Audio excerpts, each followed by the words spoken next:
Tune in to Heel of the Ring podcast on the Sports Jedi Network channel. May the sports be with you. Because I am the hero the Sports Jedi deserves, but not the one it needs right now. Long live Lexus King. Salute everyone. Welcome to the Heel of the Ring podcast here on the Sports Jedi Network. Let's talk some wrestling. We got a lot of wrestling to talk about this whole entire week, from Monday Night Raw, Smackdown, Money in the Bank qualifier match, a beach break. We got some Under Siege action on the Impact Zone. We got some Evolve, #1 contendership for some world titles. We got some independent wrestling to talk about, some Crockett Cup. We got, of course, a action-packed weekend with some Saturday night's main event. We got Double or Nothing. We got Under Siege. Oh, my God. We got wrestling, and you know it. But let me say what's going on to my co-host, PG Chris. What up, Chris? What is up? What is up, everybody? Yeah, a lot of wrestling to be consumed. We're going to talk about this week's like we always do. Good to be here with you guys. Thank you guys for watching us like always. But there's a lot of wrestling to be consumed, especially this week. So we're going to get into some of the things right now. I'm excited. Right. We got some chat. Let's say what's going on with the chat. Miss Heather Wright is in the building. What's going on? You're doing the weekly round. Okay, let's go. Absolutely. We got Ethan. Yo, Ethan in the building, celebrating his mom's birthday. So salute to Ethan, celebrating her, and of course, hopefully have a lot of cake, and of course, hope you enjoy, and many wishes there to your mom, and blessings. Let's go with Monday Night Raw. It was the aftermath from the Backlash. We had some CM Punk confronting Heyman, Bron Breaker. You guys were doing the watch along on Monday Night Raw. I was stuck with I was enjoying the New York Knicks beating the Boston Celtics, but we had some confrontation. They confronted Heyman. And let me run down a little bit. We had a Penta Chad Gable match up there. We had Roxanne Perez and Giulia making an impact. No pun intended there. Wall Raiders versus American Made. You have all different types. Gunther letting know. I want to start with that one. Gunther coming out informing us, or Jey Uso, that after the match with Logan Paul, he's next. Let me ask this. Did you feel like it stooged the result of Saturday night's main event with Gunther coming out? You said this to me a couple weeks ago, where it was like, we don't know if Gunther should be placed back into the title scene so soon, because Jay just won that title at WrestleMania, and you can't have Gunther lose a title match twice, in my opinion. So I was a little shocked to hear that Gunther's already going to be next in line, and it kind of does not take away the hype for Saturday night's main event, because it's a fun card. I wouldn't say it's a great card. It's a fun card.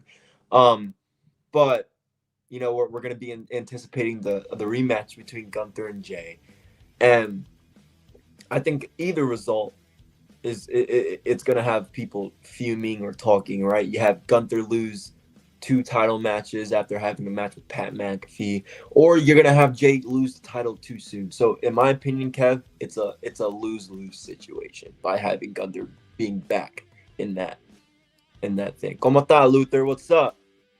Samurai. Yeah, we spoke about that. I said we got to be careful not to have to see Gunther, like you said. Gunther's being pushed as one of the top main heels in the company. There's always ways. When it comes to wrestling, there's always ways of telling a story where you defend, where you could protect a certain wrestler, and so forth. We'll find out how that goes there from that Monday night. But I hate it because I want to get invested. I want to tune in Saturday night's event, and I want to be. I know I had this back and forth, not a back and forth debate with Nate Dogg. Oh, it's so predictable when he mentioned. But I always say predictability is okay if they tell the story correctly. If the story is told correctly, predictability could be exciting. I hope that on Saturday night's main event we get a little bit of a feel that Logan Paul actually has a chance of winning the world title from Jay. That at least make that match and that match. I want to be taken on that ride. I want that escape. But here's the one thing. I'm gonna always think about Gunther saying I'm next, because I don't think they're ready to turn Gunther babyface, because Paul is the ultimate magnet that everyone dislikes. And you have Jay, who's the babyface everyone loves, but then Gunther in that picture, so it kind of stooged it off. Hey, Nate Dogg, there's the man. Nate Dogg, salute, yo. So Chris, I don't know. We'll see what happens there. You all right? He's getting a little bit of his technical difficulties in there as we get going. One thing I want to talk, he will be right back with us, ladies and gentlemen. One thing I want to go talk about, we got Gunther talking about that. Sami Zayn now interjecting himself. He was part of that with CM Punk going up against Rollins as well, and Bron Breakker. Any chance, guys, and I'll wait for Chris to come back, any chance we see a Sami Zayn heel turn? It'll be interesting to see if we see a Sami Zayn heel turn, because Monday Night Raw. Apologies. Good. I'm talking about Sami Zayn interjecting himself here. He's going to team up at Saturday Night's Main Event with Punk going up against Seth. I'm curious about that one, dude. I think Sami Zayn's going to I agree with Ethan in the chat. I think he's going to possibly turn heel. And you know what? I wouldn't mind this. I give a lot of criticism to Sami Zayn. I haven't liked Sami Zayn's character in years because he's the too babyface guy. He's too much. I love the heels. That's just me. That's just my personal preference. And we've seen Sami be the heel, with the IC title, kind of in the beginning stages of the bloodline before he kind of turned like this funny guy. Sami Zayn as a heel character could work. I mean, work. He will invest you. He will make you hate him. And I think Saturday Night Main Event, I think that's going to be the highlight of the night, and we're going to have to pay attention to that, because I think Sami is going to align himself with Seth. I think him and Seth are ultimately going to be on good terms, and then he's going to want to go after Punk, Roman, after all the crap Roman and put them through. Sami kind of being the middle guy. I wanted you to be my partner at War Games. I didn't want Punk. I wanted you. I think from there, Sami's kind of wanting to be on Seth's side. It's just he's kind of pick and choosing between, Paul, his former people. So we really got to pay attention to see what Sami's going to do here. I know I was watching one of the closing shots when they both grab a chair, and Sami was like the way the camera angle was Sami with the chair behind. Man, I was getting some Shield reminiscent there that Punk was going to get laid right back with that. Is that so the seeds are that could happen, yeah. That something of that sort could happen too, especially with the 2-on-2 matches. Referees kind of not, yeah. That sort of scenario can happen. Well, we'll keep an eye on that one when it comes to Sami Zayn if he returns on Punk on Saturday Night's Main Event this coming Saturday from Tampa, Florida. One honorable mention I want to talk about Monday Night Raw, that I don't know if it did anything for a storyline or progressing anything there, but it was a hell of a match. I have to give AJ Styles versus Finn Balor was a banger of a match. I like Cole referenced the two former Bullet Club leaders. You watched that match up close and personal. Did it deliver to you, even regardless of no storyline? It was a good match, man. This match on paper was amazing. It looked great, but it delivered more when you actually watched it. The Styles Clash was a surprise. Finn Balor kicking out of that Styles Clash for the two. That was a good sequence, because when I look at this match, and I'm a guy who loves the pro wrestling, right? I love the AEW style. I love that wrestling. So when I see two wrestlers who can work that style, it's gonna automatically attract my attention. And the match delivered. AJ gets the win, which is good. I think AJ needs a little more momentum going on. It gives a reason for Finn Balor to be more upset, wanting to turn on Dominic Mysterio, get that Intercontinental Championship. So I think it worked out storyline wise there. And who knows, maybe AJ Styles gets an IC title match in the future by beating Finn Balor. Maybe Dominic's like, Why would I give you an IC title shot when AJ just beat you? AJ's next in line, Finn causes, and then you get to there somehow, some way. So I think this did fit good in the storyline, and it was a freaking hell of a match. Hey, I like that. You know what? Thanks for reeling me in. Definitely. So here's another one. Here's one I want to go into. Becky Lynch.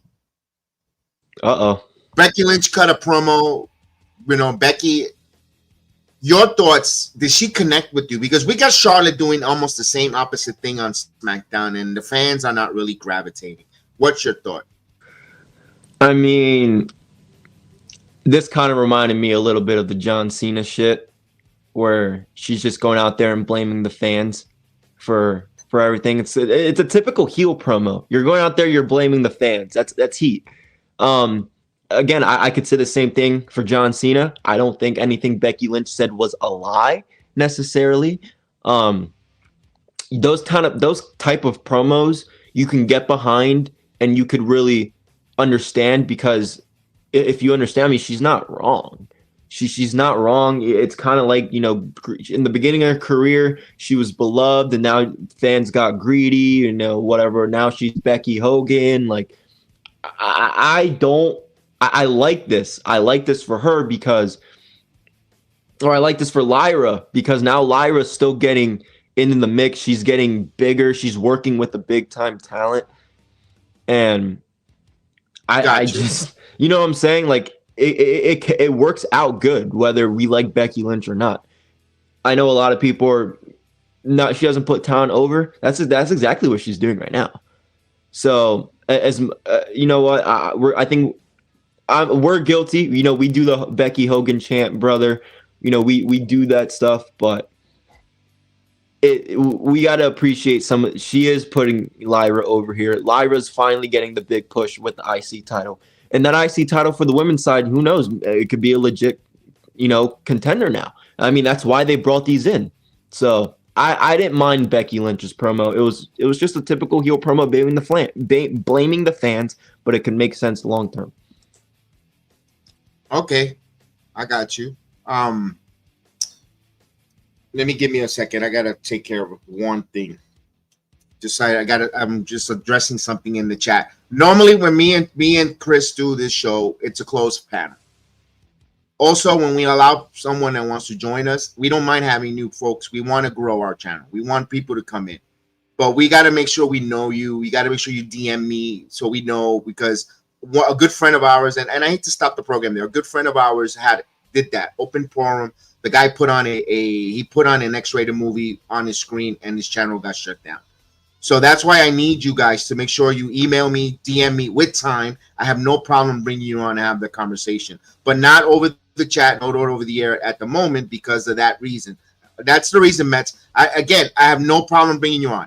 DM me, send me. If you do it within the show's ending, I bring you up. Just got to DM me. You'll find me on my X, at BXJedi76. You let me know who you are, and I'll send it, like Ethan has done, like Heather. So, but to put it on the chat here as we go on on YouTube, I cannot have it, because I don't know who you are or who's who, or anyone else could just grab it and come on, and you're looking at Pandora's box. So I just wanted to leave that little bit of a note there for a moment. So but we're not saying no, but we want to make sure we cover ourselves. We're at 20,000 subscribers, and we don't need someone's or my negligence for letting someone in cost us the hard work that this channel has put forward. So just wanted to get that there. I don't want to get to the next stop here. We'll find out where Becky Lynch and Lyra getting put over. We saw Becky Lynch put over Bianca Belair. I know people get mad that she beat Bianca Belair early, but Bianca's one of the hottest wrestlers because she got that redemption back from Becky Lynch. So let's see where it goes before we poo-poo it. One thing I do want to talk about, we found out that at the end of Monday Night Raw, when they cut her backstage, Giulia is now a SmackDown wrestler, while Roxanne has been elevated to Raw. I know, Nate Dogg, I know you mentioned that. I just didn't want to jump, and I don't want you to feel like we're neglecting or ignoring your comment, but we have to stay with timing. So I just want to let you know that in the future, if we don't answer your question immediately, doesn't mean we're ignoring you. Is that we want to stay with the sequence and timing of the chronological wrestling order. So since I pulled away from addressing Mets, and I want to pull away and let Nate go as well, keep the questions coming because I do want to answer that. So I wanted to answer that. I do see Giulia at SmackDown. Makes more sense, but we'll get to that when we get to the SmackDown in a few minutes. To close out Monday Night Raw, Adam Pearce was approached with some requests. Azira Kazawa wants to face Rusev for Otis. And it gets interrupted. Sheamus interrupted. Are they teasing Sheamus and Rusev either in a tag team or a one-on-one? Because I know right now Alpha Academy is just there to get Rusev over and making a splash. What's your thoughts, Chris? What direction would you want if you had the creative pencil when it comes to Rusev and Sheamus? I would not put these guys in a tag team, first off. When it comes to Sheamus, when you look at the Bar, when you look at the Brawling Broods, I mean, this guy, just put him by himself, man. He needs one title to become a Grand Slam champion. Capitalize on that.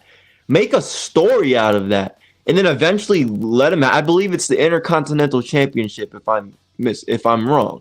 But I believe he needs I believe Sheamus just needs to win the Intercontinental Championship to become a Grand Slam champion. Capitalize out of it. He's on Raw. Have him and Rusev go at it. Maybe, I understand what we have going on right now with the Intercontinental Championship scene with Finn Balor and possibly AJ Styles, Penta. But I think with Sheamus, I love Sheamus. He's been in this business and this company since 2000. I was there for his debut. I was there when he signed that contract with John Cena in 2009 in Hershey. I've watched this man come in literally in his debut, and he's done phenomenal things, but he doesn't have that much time left. He doesn't have much time left. I think he would say that himself in the ring. So capitalize. Maybe have him and Rusev have a feud. Have Rusev be a heel. He works better as a heel anyway. He always has. I agree. Put Sheamus as a baby face. He's over shit with the banger after banger after banger. And it's two big meaty men having a good feud match, and have Sheamus in the future get a Grand Slam championship before eventually his time in the ring's done. All right. So you want the route of as an individual going at it, wrestling, yes. Wrestling one-on-one. I kind of like it as well because I'm not trusting the WWE building tag teams. They could use the tag team. You're telling me, them together as a tag team could help because you can have them start off against Alpha Academy, then move on to American Made. Then you could, but I don't think we have that confidence or the trust in WWE Creative to put on storylines with the tag team division. They could put storyline individuals, get it invested, but I don't know if they're going to book them solid for a long-term program. Where I don't know if they want to do that, and then you get the IWC complaining that's lazy booking when they turn one against the other. So if you're going to get to that, might as well have it now. Let them go one-on-one. Let them have that match. Maybe a sign of respect, them going one-on-one and beating the breaks out of each other. They form a tag team. Maybe we do get the best of both worlds or have our cake eaten too. We'll see with that. Me personally, I think I kind of want to go one-on-one to where they beat each other so much they find that respect and admiration and they want to team up because, let's face it, there's the that can work too. The future is not with them at all. The Intercontinental title looks like it'll be a Dominic Mysterio's Penta, and I don't see them. And the world title is totally logjam. It's either going from Rollins, Sami Zayn, Bron Breakker. Right now, doesn't seem like they're in that echelon either. So we'll see where WWE goes there. I want to talk about the main event, Monday Night Raw, because we got a lot of wrestling to cover. Io Sky and Io Sky teaming up with Rhea Ripley, taking on Giulia and Roxanne. The ladies killed this for a main event. Jesus Christ, these ladies continue to do, those that thought that Roxanne was going to get lost in the shuffle going up to Monday Night Raw, like Bully Ray Dudley said on Busted Open, they have something for her. And I can see why Booker T got offended and took out, pump his chest out for his pupil. Because Roxanne, it just continues to elevate as a singles, as a tag team. She did not feel tiny in the ring with a Rhea Ripley. She move to move, psychologically, the way she worked the body, the way she tagged in and out. Julia, coming over from Japan, so sharp, just getting used to the television or American style of wrestling. Io Sky continues to ascend as one of the top 2 to 3 women's wrestler in all of professional wrestling, with all that, from her in-ring, from her charisma. And you know what? She may not speak English 100% clear like Julia, but the crowd is invested and they stop and they quiet. You don't hear what chant for Io Sky. You hear people quiet and pay attention. Regardless of the fact they can't understand her, she commands the room to silent. And that's something huge about Io Sky. And I think everyone, you even see from graduations all across the nation with the Io Sky to the head. She is over, Chris. She's over. Yeah, she is. And she's phenomenal in the ring too. I might have talked some things about her character. I never ever discredited her in the ring. She's phenomenal. No, I thought it was an exciting main event. When you look at Rhea, if you're a black and gold fan like me, shout out to the black and gold.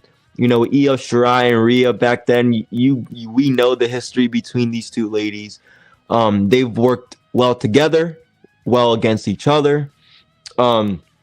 So them working well together here didn't surprise me, and also them getting the win didn't surprise me.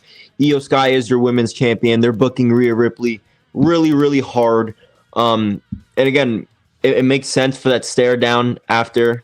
They seem cool, they seem good, but it seems like to me Rhea's in line for another title opportunity. I think Bianca's gonna. I know Jade and them are on SmackDown, but I think there's unfinished business there with that Bianca could go over to. So we're gonna have to keep a lookout on the Rhea Ripley and Io Sky situation, because I think that's probably another match between those two heading down the line.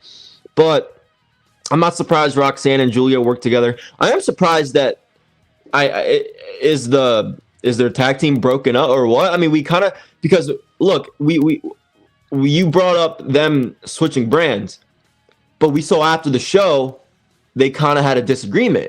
Roxanne was like, you fucked me up. Like, this is like, you screwed us over here. Like, so they did it. I think we'll see more of those two in the future against each other, but I think it's okay for now.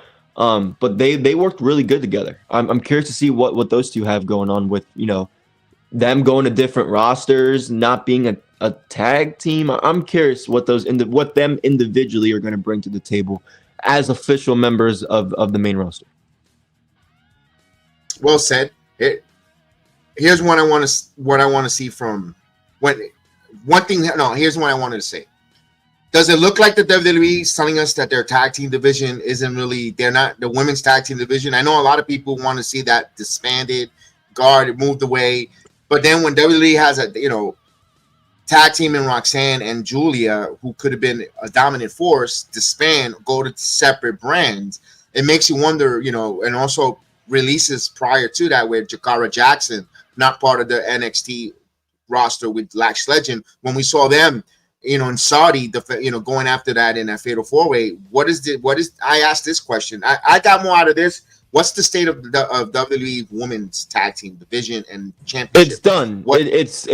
It's done. I mean, look, I don't care what anyone says. I don't care what that guy from New York 206 says.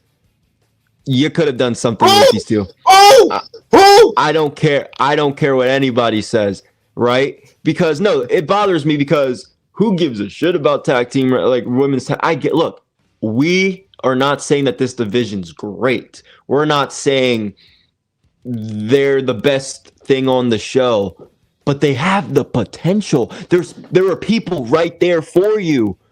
With Jakara Jackson, you had those two ladies wrestle in Saudi and wrestle for the TNA Knockouts titles, and you let them go, and now you let go of your only legit tag team in the women's side, and everybody, even that nerd from New York, agrees with that statement. So who? Dude ain't getting a shout out from me, but still, like, you could have done something, and by getting rid of that and trying to bring in this new tag team from NXT who didn't work together. They're not a quote unquote real tag team, but they come up to the main roster together as a tag team. You had something right there. They just don't want to do anything with the tag team titles. So you know what you do, Triple H? You know what you do, TKO? Everybody back there? Liv Morgan, Raquel, and your next segment, you go back there, you have a promo, you toss those 2 championships in the trash can. They're vacated forever. There's just no point. No disrespect to the ladies, but they're not doing anything with it. I want them to do more with it because more of the women. You guys want more women's wrestling, right? That gives you an excuse to have more of your favorite women on TV, even if they're paired with somebody for that. At least you have 3 to 2, maybe 4 legit tag teams that you could rotate the title with, that you could have long feuds with. Like, they just don't care. So throw those titles in the trash. Throw them away. Get rid of them. I don't agree with that one, but that's your point. You're entitled to it. Me personally, here's where they had a disservice. If Liv Morgan was going to go away to film, and which, by the way, she's wrapping up her filming, she should be coming back. Yeah, it was only like a 2-week thing or something. Like, I think, yeah. But even if that was going to be a long game, and why not allow an NXT talent win those tag team titles and defend it on NXT for a couple of times, where you're going to have a couple of women chase down in NXT, look for the world titles, tag team titles, and you could give, and especially, here's the one thing I am uber disappointed, and I know a lot of us are happy that SmackDown is going back down to 2 hours. When I first heard the 3 hour, I was in favor of it. They lost me about halfway from that time they announced it to now, like somewhere around January, February. I was like, oh, this isn't really working. I thought when it first was announced, there was going to be an extra hour to either have storylines with the women's mid-card, with the women's tag team titles and so forth. They didn't. It was very top heavy. We all know the reasons or different. The Rock comes back, everything gets scraped. It gets pulled. You lost 45 minutes from matches. People were taking here. Heck, I remember the cage match where Becky Lynch was supposed to have a cage match, and I remember that there's been a lot of hashtag WWE women deserve better. But then you have to make a conscious effort to have a storyline with the women's tag team division and the mid card title. There's so many different things where everyone gets that. I'm overjoyed that they're going back to 2 hours. You know what? Yeah, be honest with you, Heather, the real happy medium, and they kind of listened to it, was 2.5 hours for Raw. I think Raw at 2.5 hours hits it out of the park. SmackDown, it's network television. I don't think they'll go 2.5 hours, but 2 hours SmackDown, why not on a Friday night? Now that it's beautiful weather outside, is warm. Even if it finishes, if you're on the East Coast, 10 o'clock, you can still go out for some ice cream. You can still, there's still things you can still do. When you're going at extra 11 o'clock, not really. Regardless if it's summertime, you're not going to go eat ice cream at 11 o'clock, and so forth. I'm just putting that out there. It's the best thing for business for them to go back to 2 hours SmackDown. They made them, to me, when it comes to the women's tag team division, I wish they'll book it much stronger, much better. Even though what, if you don't have a lot for it, if you don't have something, the NXT, then go, have them defend on NXT. There's plenty of women coming up that, that you could put storyline wise, that could, you never know that they mesh and you get a banger. You're like, oh, damn, these women are progressing, So to me, I still have hope for the women's tag team division. But the WWE is showing us with their actions that are not speaking louder than their words. So we'll find out there. That's Monday Night Raw. We'll get into NXT. Ethan says 2 hours is easy to watch because it means it finishes at 3 a.m. for you. Yes, he's in UK, by the way. Yeah, I don't think the network television will do it. No, network television will not do the 2.5 hours, Heather. You either buy an hour increment or you buy a half hour increment. For a show. You're not going to give you the 2.5. You buy the full hour when you have a long projected schedule there. But I don't know. We'll see how that goes there. We'll go to NXT. NXT from Orlando, Florida, from the Performance Center. We open up with a friend of the program, by the way, at the end of the show. If you follow me on social media, you see that he has given us an interview. That's about a year ago or a year when we were at 7,000 subscribers. Myles Borne interviewed, gave us a shout out there. Of course, Myles Borne, friend of the program here on the Heel of the Ring podcast, like Lexus King. and you could see it on the video when we close the show later on this afternoon. My point is, he comes out talking about he's going to be the first partially deaf wrestler to go out there and persevere and win. He talked about with himself. I felt I connected even more with Myles Borne, where I said, Obafemi is in trouble.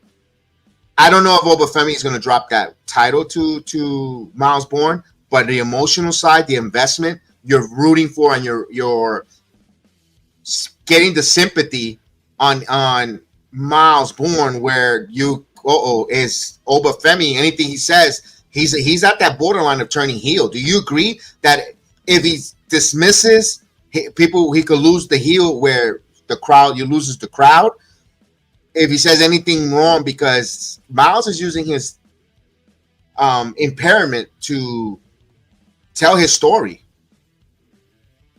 Well, I like this. I don't think Oba's gonna lose the title. I think Oba is still gonna be over, but I like this with Myles Borne because we have not seen much of this from him at all, right? Right. We see him and Tavion Heights, do their tag team. They have great matches. We not make fun, but we go at Myles Borne for being a Randy Orton, but we never got to hear the personal side of Myles Borne. We know, but he hasn't had the opportunity to actually go out on camera and just speak. And I thought he did a great job with that. It's building up new stars. Myles Borne is somebody who nobody really thought was going to win that battle royal to become the number one contender. And I like it. It's not Javon Evans, Ethan Page, Trick Williams. It's somebody, fresh, but somebody who's been there for a while, knows the system, has been in NXT, who's over with the crowd. Him and Tavion, the crowd does like them. They're an NXT favorite. I think this gives Myles Borne that elevation to where, again, like guys like in the chat, like Ethan, where he says, as someone who is part deaf, I like that Myles Borne is like he's relating to a lot of people like that.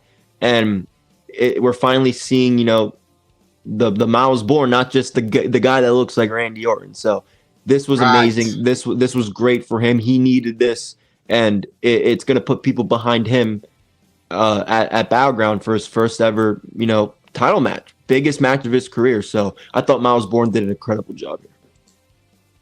I agree with you. That's why, we're seeing he had his North Quarter Catch Club teammates there. Charlie Dempsey becoming a little bit of a douche. But he's Ava jealous. He's yes. Charlie's really jealous. Like you can see it on his face. He's like, that should be me. Damn it. That should be me. That's exactly what he's giving us, the vibe. That should be me in that spot. While Trevion is so happy for his friend, and you could see that, and Ren is just happy that her guys are getting an opportunity. But for Charlie, he's the bitter one. Like, no, that should be me. He gets a match with Obafemi first, and I like how Myles is. He might have a disability, but he ain't dumb. He says, "All right, you want to warm up? Let me. Since you wanted Obafemi, why don't you have a match with him first?" And he have a match, match with Obafemi and Charlie Dempsey. Good match because I wanted to see Obafemi wrestle with a astute of the mat like Charlie Dempsey. Very good match. You know what? Obafemi really impressed me with Charlie Dempsey there. Yes. Very good match there. Of course, Oba wins via pinfall. He got him with the fall from Grace, but he set that up well. But throughout the course of the match, they were this was a hell of a match. Good match there. And by the way, it was a non-title match. So it was a non-title match where normally when they tell you non-title match, they kind of stooge the finish. But no, I like the fact that the champion got the win with his finisher, Fall of Grace, while Myles was checking that. One thing I did say when we were doing a watch-along, I would have liked Myles to get up on the apron and get in his face. You don't intimidate me. You get up in his face, and he didn't. He was like concerned. That's the one thing I didn't want. I wanted Myles to do that. If maybe an agent will see that and say, no, stand up to him. Make the crowd believe that you're not, you're not afraid of him. He just beat your so-called top guy on your group. That doesn't faze you. Get up in there, get in there. You're not doing that to me. By just his actions there would have been like, oh, it's on. And I think Booker T would have said, "Oh, it's on like Donkey Kong." I wish he would have done that. They missed out on that, and on that, maybe that was a lapse in Miles' character that he didn't think of, or that wasn't told by an agent. I would have liked that personally because it would have been like, "Oh yeah, he ain't afraid of Oba. Nah, he's in there. He's ready for the challenge." So we'll see where that goes. We look like Ethan Page gets confronted Ricky Starks. Looks like we're getting that match soon, where later on in the evening, Ricky Saints gets attacked by Ethan Page, telling him he's second fiddle. So we got a rivalry. Are you excited to see Ethan and Ricky Saints for the North American title in the near future? Yes. I think anytime we get matches between these two, it's good. They have great chemistry together. Yeah, I mean, they've had it before. It was good. I like it. I think those are the two. When you talk about an NXT, I don't want to say mid-card, but when you talk about a North American title division, you're trying to build up Myles Borne. You have Oba, Trick's doing TNA. You got to have that solid mid-division with the championship, and I think Ethan Page and Ricky Starks are on top of that. So this is perfect. Hey, Hassan. What's going on, Hassan? What up, How Hassan? are you? Shout out Hassan, man. All right. We'll go right into the next thing. Ricky, we'll find out where that match. I'm excited to see those two guys go at it. I think, of course, two professionals to see them going forward. We got a Wesley versus Tony D'Angelo, and now they're called the High Rise with Tyreek and Tyson DuPont. But they seemed like they were hired by Channing Stack Lorenzo to take out the Don, while Lorenzo's looking for Rizzo in the safe house. So we'll find, so the Don is a little distracted, and during the match, you hear Wesley say it's pretty much admit that he's backing up the new Don in Lorenzo. Wesley gets the victory. I'm not going to stay much on that. He gets the pin. I'm surprised that D'Angelo lost, but of course Wesley is a former North American champion, so you cannot discredit Wesley's character in the ring. He is a defending world champion, two-time North American champion. But you see Don running to the safe house. We leave that there. It's gonna lead to Sax, Lorenzo, Don. Wait, what's your thoughts on this here? How's that going to end? Because we saw that when he gets to the safe house, Channing was waiting for him, beats up on Tony D'Angelo. What's your thought? There's a lot of things going on with the family that we need to be careful. We need to pay attention to. I still think, the ultimate thing with this is I think Stax wants to take over. I think he wants to get Tony out of there. I think he wants to be the new Tony D'Angelo in a sense. And that's getting rid of him. I think he wants to get rid of him, take him out. I think we'll see something again in the future with Stax aligning himself with the Botchamania 4. What do they call Dark State? Dark State. Yeah, Dark State. With that in the future, and they're gonna keep going with this. But I think Stax is trying to take everything away from, kind of like Liv trying to take everything from Rhea. I think Stax is trying to take everything away from Tony, and I think everything that Tony has, Stax wants it to be his. But they're doing really good stuff backstage. Like whoever's producing it, whoever's coming up with the, it's like a movie. Yes. It feels like a movie. They're doing really good work. So I'm excited to see how this plays out in the end. But I think that's where we're heading with Stax. I think he just wants to take everything away and become the leader of the family. I can see where he takes the Don ship away from Tony D'Angelo. He willing giving it away. Where there's in a perfect world, I know I wanted to mention her because she's been resurfaced and she's going to have her first independent. Brozilla sets to appear on Wrestling Eve next month.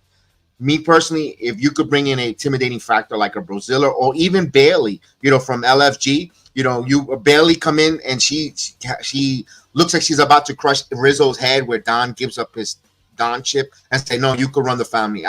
Take it." Where that's where he's compromised. And, I won't mind to see that, but we'll see how that goes for NXT, which way they go there, because Bailey's that intimidating factor on LFG. If you're watching LFG, you know who I'm talking about. She's just my goodness, stacks with Dark State, and you had a Bailey there, or just to Yeah, I know what you're talking about. Yeah, I forgot. I still get some of the names mixed up from LG, but I have it up on my other tab here. Okay, yeah, I can see where you're going with that. Yeah, her finisher's crushing the head. If you watch LFG, she crushes. That's one of her finishers there. If she, while they're having their match on the screen, she's there, ready to torch, and he has to give up everything. I know it should be like an I quit match, a stipulation match. I don't know if they set it up there because Tuesday is the go home show before Battleground, so I don't know where they go with that. Oh yeah, true. So that would be that's a payoff. And by the way, I buried a little bit when it came to Ethan and Ricky Starks. Ethan Page is going to challenge Borne for that number one contendership match. So Myles Borne says he's not afraid of anything. That's why I wanted him to step up, and I apologize for not burying that lead. I want him to get up and trick in Obafemi's face because he's not afraid. He's even that confident in his skill set that he put his number one contendership later in the evening against Ethan Page. So we get to that match. Ethan Page, Myles Borne. Myles Borne continues to do great job. I love that with the power slam that he does, like Randy Orton. He just hits it with a textbook Randy Orton type drop kick for a victory. One of the rare drop kicks where everyone, from all different other companies, they hit you with 6 Canadian destroyers and they're kicking out at 1, and then they hit you with a hidden blade. This guy hit you with a simple, clean cut drop kick and got the pin. But it was well told and it was placed well. When wrestling is done correctly, where storyline and moonsets, it was a work of art. Myles versus Ethan Page was a work of art. It wasn't too long. It wasn't too dragging. It told the story. He defended his number one contendership, and it was a good job there. He continues to go now to Battleground. I don't think we need anything else you wanted to add to that match with Ethan and Myles. No, a really good match. I enjoyed it. All right, so we move on here. Now, Ashanti the Adonis, I don't get him. He had a little bit of backstage with a Evolve member, Sean Legacy, who's over right now for an independent wrestler. It's gonna set up now Javon Aarons, a triple threat. Are you invested? I'm not. I mean, Ashanti. No, when is your? I mean, I'm not. No, I'm not. I know they're trying to do this with social. They're trying to push it with social media and trying to, like on Twitter, they're doing it, but it's. I'm not all down for that, and especially with Javon Evans just coming back from championship territory matches. Yeah, I wouldn't mind skipping this part of the show. I don't know what it is. I want to get behind Ashanti. There's something with him that I don't know. I mean, if I ask you, Ashanti, what is his game? What is he does good in the ring? Is he a high flyer? Is he a technician, or is just a good hand? Oof, that is a good. I was thinking of technician or debating we talk, but good hand's probably the better way to describe it. Because a good hand, you go out there and have good matches, right? Put somebody over, make somebody look in the ring, like yeah. And they have there's a lot of those. And I don't want to sound disrespectful because what he does, he puts his body either on the line. But that's why I want to give him a good hand, because when you need someone to look good to put over, you're the guy that we're going to tap on the shoulders to.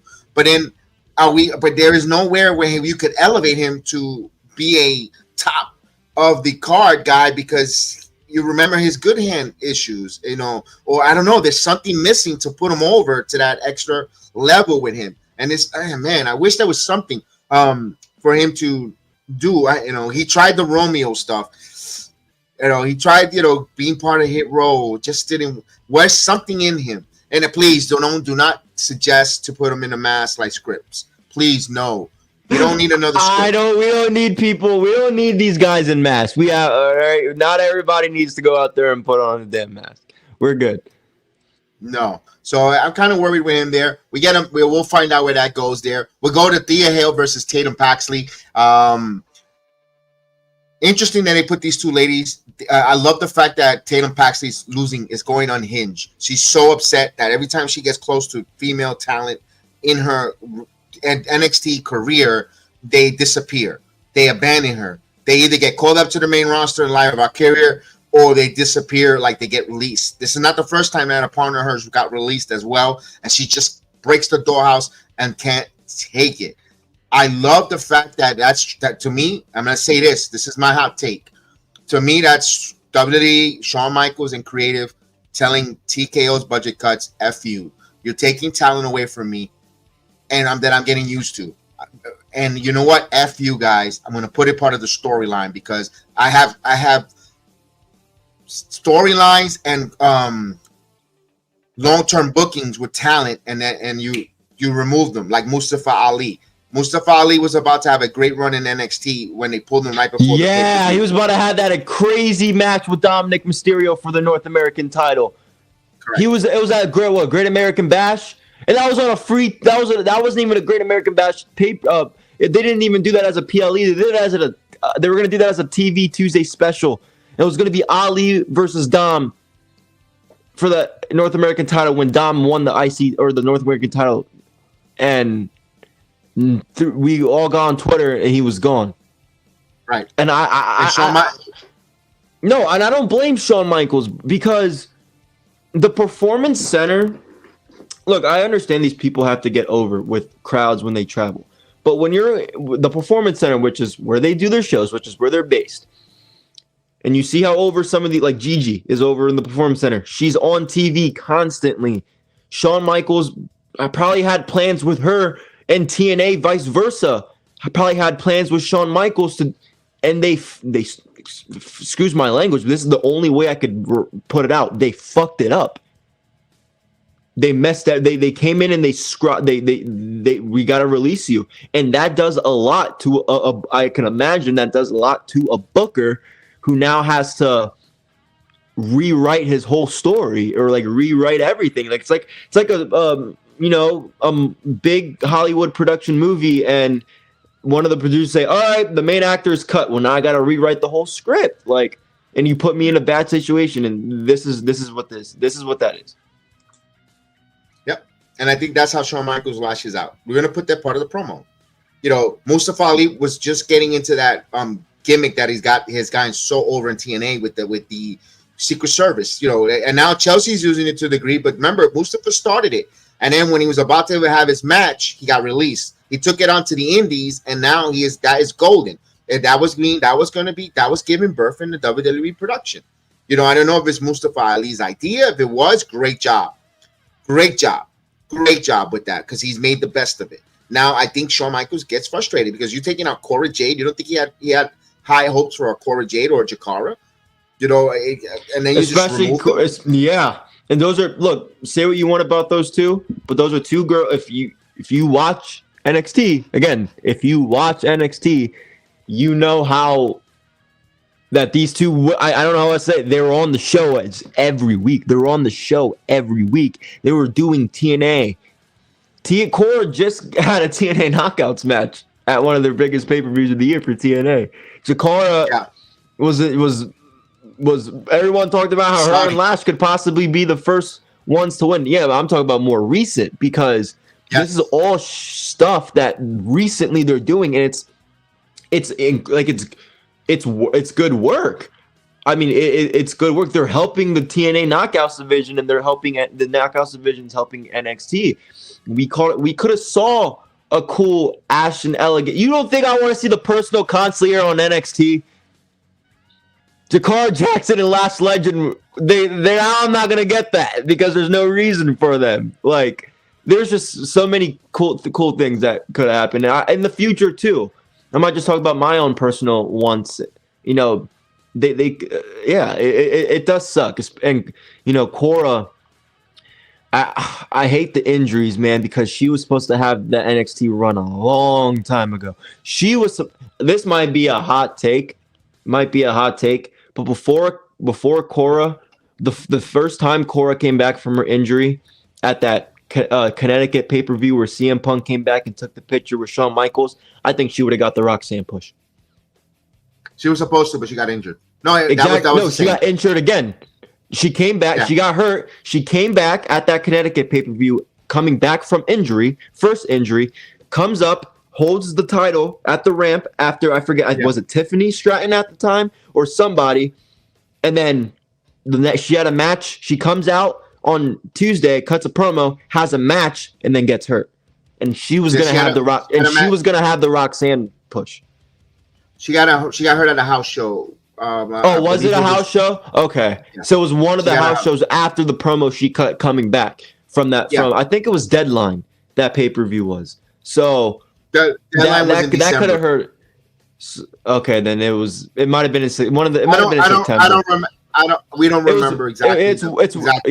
Yeah. But you know what I'm talking about. Like we get the main idea. We get the main idea. No, I'm with you. And that was well touted and reported that yes, she was going to get that push that Roxanne Perez was getting as a world champion, and they put Roxanne because it was rarely NXT has 2-time or 3 times tag world champion, and their championship is rare when you get a 3rd run or a 2nd run. Because you normally that means you're ready to go to the main roster, and Roxanne was, bend but don't break, put her back in there, and that's what happened because Cora got hurt. The push was intended for Cora Jade, but the injuries there. But my point is, Tatum Paxley snapped where it even took it to the ring. She she totally snapped where the referee disqualified her over Thea Hale. Another one. She's such a great in-ring worker, but there's something going on personally with Thea that I hope it's kind of now blending into the mat, into the ring. And man, I'm a little concerned. Just say this. I'm saying this right now. There's something going on personally that's just it's starting to feel in her character. Just me, guys. If you know, you know. We'll see. Yeah, if you know, you know. If you know, you know. I'll leave it as that. Because I know what you're talking about. So you don't gotta say anything. No, I mean it is what it is. We saw Stephanie Becerra come out and cut a promo. She first started off in English, got a little bit tongue twisted, and finished it off in Spanish. I love that she pushed through. She didn't let her. Remember, English is her 2nd language, and even 3rd because I think she speaks better Japanese than English. To be honest with you, so this is probably her 3rd language for Stephanie Becerra. To where I love that she says, you know what, I'm not gonna give up. I'm gonna persevere. I'm gonna finish it in Spanish, and the crowd was invested because let's face it, United States of America, if you're 40% don't speak Spanish, something's wrong. I hate to say it, English is our first language, but Spanish is like the next language in the United States. So, or we understand it, not just una cerveza por favor. No, we understand it. You got to understand a little more than that. And I know that Stephanie persevered, looked good, and all to be interrupted by Fatal Influence. Came out there where kind of showing a Fatal Influence with no Jasmine Nix, by the way. Fallon and JC look like any minute they're going to turn on each other. Looks like we're going to get a program where these two ladies are going to feud with one another, but they're coexisting right now. Where Jordynne Grace comes out and I love what Jordynne Grace says. I couldn't care less to get involved here. I'm just protecting my investment, and you are my investment. That NXT title. Your help to get to Battleground is my investment because I'm going to take that title from you. That leads to a tag team later on in the evening. Your thoughts, first and foremost, good matchup there between the ladies. They closed out the main event. Yeah, the main event was really good. We're seeing Stephanie, Jordan, a lot of these, the women are getting the main event spots on NXT. So, because we know how dominant that women's division is, and I like Jordynne Grace. I like the 2 people having the matches, have a tag team match, and we'll talk about it with our next show. But I like, it worked out good. It sets up the tension between those 2 at the pay-per-view, and it's just a good match. I mean, Stephanie's insanely over. She's next to be called up. If she loses that title before the draft, which I don't think she will, but if she does, she's Raw bound, baby. Good main event. And I like about what Raw and SmackDown's doing, they're sprinkling the ladies from NXT, having matches there. You saw it with Roxanne. You saw it with Giulia. You saw it even with Becerra. The night after WrestleMania. You see them showing the audience, look, these ladies are coming up. There's talent here. And you know what? That kind of eased a little bit of the women being released from the releases from the main roster, like a Dakota and so forth. It eases up the main roster crowd getting familiar with who the hell these people are too. So yeah, I agree. Yes. It was a good NXT. Good NXT. Yes, and we find out that Trick Williams and Joe Henry this Tuesday are gonna have a concert. Joe Henry's gonna have a music concert with his music, and yo, Trick Williams is gonna have a rap performance. Oh baby. I'll talk about that after it happens. I don't want to say anything right now before it hasn't happened. I think a guitar smash is coming, baby. Oh, I cannot wait. With the dun, or that's what you're in the background. I don't know. The same three chords. I want to know, but if I want a rap battle here, I want to hear some R-Truth. He spit some bars. Yeah. There you go. All right, we'll go here. We got also setting up for next week. It's the go-home show before Battleground, a non-title match. A non-title Battleground implication. So it's going to be Kalani Jordan versus Arya. So I guess the winner gets to go for that contendership between Zarya and Kalani Jordan. Javon Evans versus Ashanti Adonis versus Sean Legacy in that triple threat. And we'll find out what TNA goes there. Let's go to the Wednesday. Let me just give you a little quick note before we get to the beach blast or beach break or beach something. A little bit of Evolve. I want to say something about Evolve real quick. I am so happy to see that my guy, Enofe, Edris Enofe, is back to get in the ring after 7 months out from injury. He is no longer with Malik, though. That makes me sad. I don't know what Josh, aka Malik Blade, is going to do next. I hope that he's in Evolve as well. Hopefully that leads to a feud between those two. I kind of want to see that. It looks like Kaylee Armstrong is in line to be the first Evolve Women's Champion. Of course, we saw Troy Yearwood from LFG get signed to Evolve. Good job, Troy. Troy is a good kid. It looks like he's going to make it. I am glad that he's going to get some reps in Evolve. It's sad to see Javi Bernard lose his match before leaving.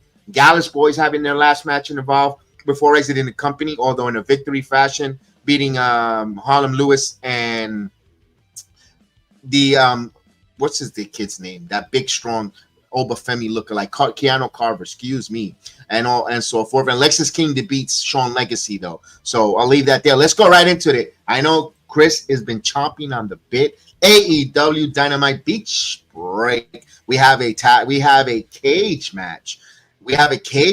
To me, this show was copy and paste, but I'll give you my reasons. Chris, the floor is yours, Papa.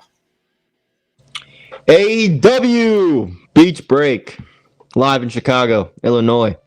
Started off the show with what I thought was an amazing 2-on-2 match with Hangman Adam Page and Will Ospreay taking on the Don Callis family, which there's 50 of them by now. Again, guys, I'm an AEW fan. I love the company. I'm going to give you my fair criticisms and what I liked and didn't like. I'm not going to be biased. I thought this, taking on Takeshi Takeshita and Josh Alexander. Dom Callis was on commentary. I think he does a great job adding the heel stuff in the commentary. He's better than he's better than Excalibur and Taz anyway. So, but this was a really good match. It started off kind of slow in the beginning with Ospreay and Takeshita, but those two guys kind of got it going right away. You saw the kind of the tensions. I'm not going to go over the whole match. I'm just going to give you guys on what I liked and didn't like from the show. I thought the show was amazing with Hangman and Ospreay. They won, of course.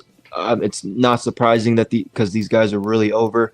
They're going into a crazy battle at Double or Nothing. They're going to have a great match. And I like the little stare down they have after because it gives two baby faces tension. They're two baby faces going at each other. I'm not a fan of that. I know a lot of people aren't fans of that, but this kind of gives some tension between those guys having that little stare off at the end. So I don't mind it. And we're gonna talk a little bit about that. One stub or nothing happens. They had dude. I don't care about Ricochet hitting some idiot with a prosthetic leg. I'm gonna be honest. Montez Ford did it the week before. I don't care to see it. The one thing I will say though, Well, you're muted. You're muted, Chris. Chris is muted right now. There we go. His microphone. Your microphone is coming in and out. Now Oh, you my are. bad. My bad. So I'll say this again. So Ricochet, I didn't. It was an okay match. I thought hitting the prospect, getting a guy who hasn't wrestled in over 20 years and hitting him with the leg was dumb. But with Mark Briscoe coming out, it sets up a match between the biggest heel and one of the biggest faces. So that's okay. But I'm personally not that invested into anything Ricochet's doing right now. Top Heart Syndicate versus Top Flight. This was ridiculous. It was a squash match. Top Flight's had some offense, but they're not going to win. Sammy Guevara and Dustin Rhodes, the Ring of Honor champions. I mean, why is Sammy Guevara coming out with Dustin Rhodes as Ring of Honor champion for this? For two tag teams going for it? Really? You're going to have two tag teams under your same umbrella go after have a tag team match for the AEW title. I think that's a little bit ridiculous. It pisses me off, and it's disappointing of the way they did with they're doing with Sammy Guevara, having him in. He's one of the four pillars. He hasn't done anything, and it's really disappointing. MJF coming out. I'm gonna get to MJF. He's finally. Hold on. Put a pin in. Let me get him. Let me tag me in for a little bit. Go ahead. Hot tag. All right. First and foremost, when I want to go to a beach and I want to go to La Playa to get some sun, I'm going to go to fucking Chicago. First and foremost, why are you naming the show Beach when you're in fucking Chicago when there's nothing but Lake Michigan? I don't see a beach anywhere near there. It's a lake. First and foremost. No. So, I mean, the name of the title of Disconnect. Second, yeah. It's a disconnect. Come on. They are doing SummerSlam in Indianapolis, Minnesota next year. SummerSlam. Okay, well, it's SummerSlam. In Indianapolis? It gets hot like that? Is it? But don't they have a summer season in Indianapolis? Yeah, you're right. All right, here's the next. I agree, though. It's like a Tijuana street fight in Orlando. Exactly. I agree with that. I agree with that. I do want to say you need to keep Ian Riccaboni on commentary. Get rid of Shivani. You noticed Ian that too, Riccaboni right? Was much better on commentary. You noticed that too, right? Much better. Yep. Blow the match. Caliber. I'm not a big Caliber fan, but even Riccaboni. I can't stand the guy. I'm with you, but I want to be kind. I think him and Nigel should be they could be. Yeah. Taz is good. You could keep Ian and Taz, but my point, that was a good. I'm going to get that positive. The second one I wanted to get to. The tag team match was really good, but it was your classic can they coexist. There's nothing wrong with that. But don't crap on the WWE when they do can they coexist because you just did it. You just copied one. I love it. Like I said, WWE there, which is nothing wrong with that. I said it with I literally said it when we did NXT with Stephanie and Giulia. And when I said we'll talk about that in the next show. I like it. It's a simple can they coexist match and they get some tension. I don't mind at all because with any company, because when you have two baby faces, you need that. Right. It's any wrestling company. I that's why I like it there and I like it. No, nothing wrong with that. But then, but the sicko fans will like always throw shade. I will agree. Yeah, lazy booking on the WWE. So is it not lazy tonight here, where you're gonna name something Beach Blast when you're not near the beach? All right, so that's one. Next one. My next thing, but the match was good. You know what? You know the hidden blade combo to get to the end for Hairspray and Hangman. Got the job done there. Copycat number 2. We had Montez Ford uses a prosthetic leg on the one of the best tag team TLC match that we've seen since 2019 or 2017. Whenever they did that TLC match, let's bring in another guy. And the night before, you had Myles Borne talk about his disability. Oh, let's bring someone from 2003 SmackDown in because WWE is doing it. Let's copy and paste that. That's copy and paste number 2 already on the show. Come on, guys. So what are we doing here?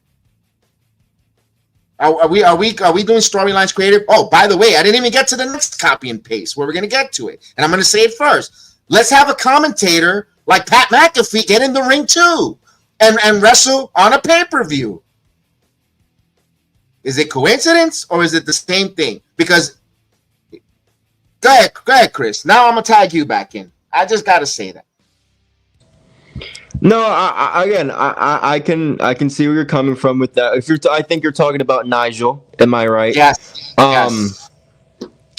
I see what you're saying. I will say, I mean, he had his match at All In. He came back at All In, had a match with Danielson. But I can agree. It kind of is having the commentator come back out, even though he's kind of like a Nick Aldis as the commentary. Amazing wrestler, had to retire early. Bringing him back out for matches isn't a bad thing. It is weird that they're doing that right now. But I see what you're saying. But I think like Nigel's had matches before. So understandable.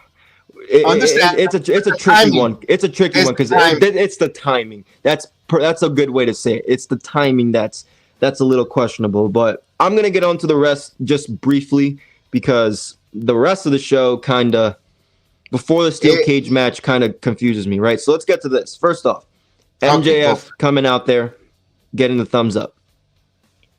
I don't know why they dragged this out so long. Just for this, I will say this has to have something leading up to it. Like I think we talked about this. We might have talked about this off there with Cedric possibly being the guy that there's still one member, whatever. They could do something, but they dragged this out a little too long. Not gonna lie, I did give them props and say at least they're trying to give us something.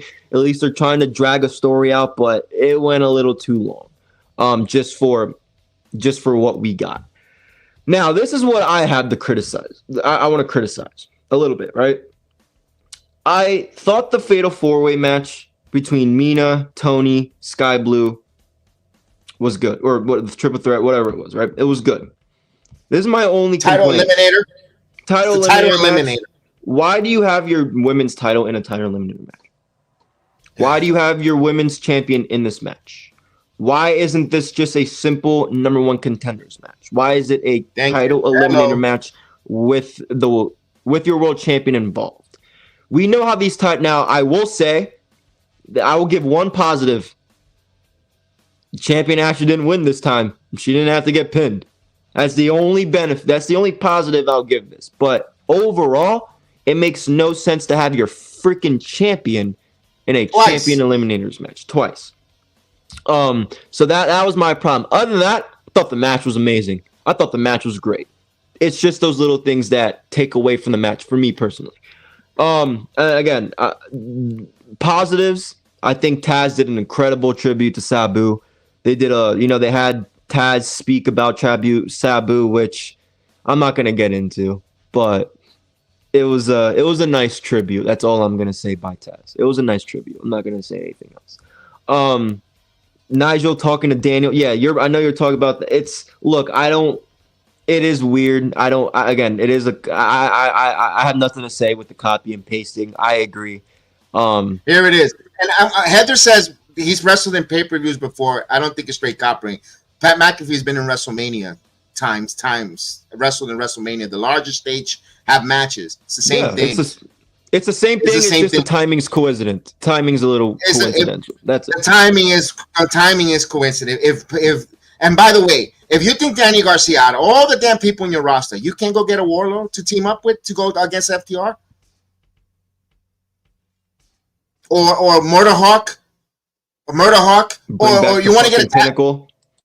You want to, and by the way, that's what MJF. By the way, thank you for mentioning that. MJF, he's gonna get screwed on Wednesday. He's not going to get he got the thumbs up, but they're going to write a contract for new members for Cedric. If I'm MJF, I'll get back FTR's heel. And MJF works as a heel. Bring back the Pinnacle. Hey, if you don't want to put Warlord part of the Pinnacle, you got Brian Cage if he's healthy. You could bring another person in there to be part, and you can have the four. You could bring a fourth member into the group. You revive the Pinnacle. That was one of the best fashion they had in AEW. They were menacing. Yeah. They were great. Yeah. Bring the Pinnacle against the Hurt Business. Enough already, because right now Hurt Business is weighing down the tag team division. Yeah, the Pinnacle, those early AEW days, the Pinnacle versus Inner Circle. I mean that was awesome.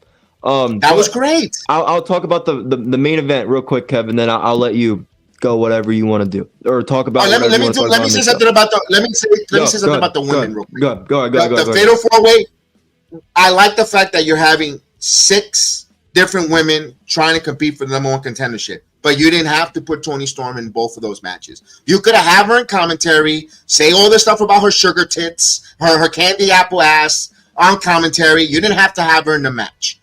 Seriously, you could have even brought in some Ring of Honor talent just to get to know who they are. And you know what? They're not going to win, but they're being showcased. You know what? A Queen Amidala would have gotten some more ratings. Her watching, scouting, because now you eliminated. She beat them. You know what? It's like, no, I don't get it. Both companies has done those stupid title eliminators. If you beat me, you get a title shot. I don't agree with it with that either.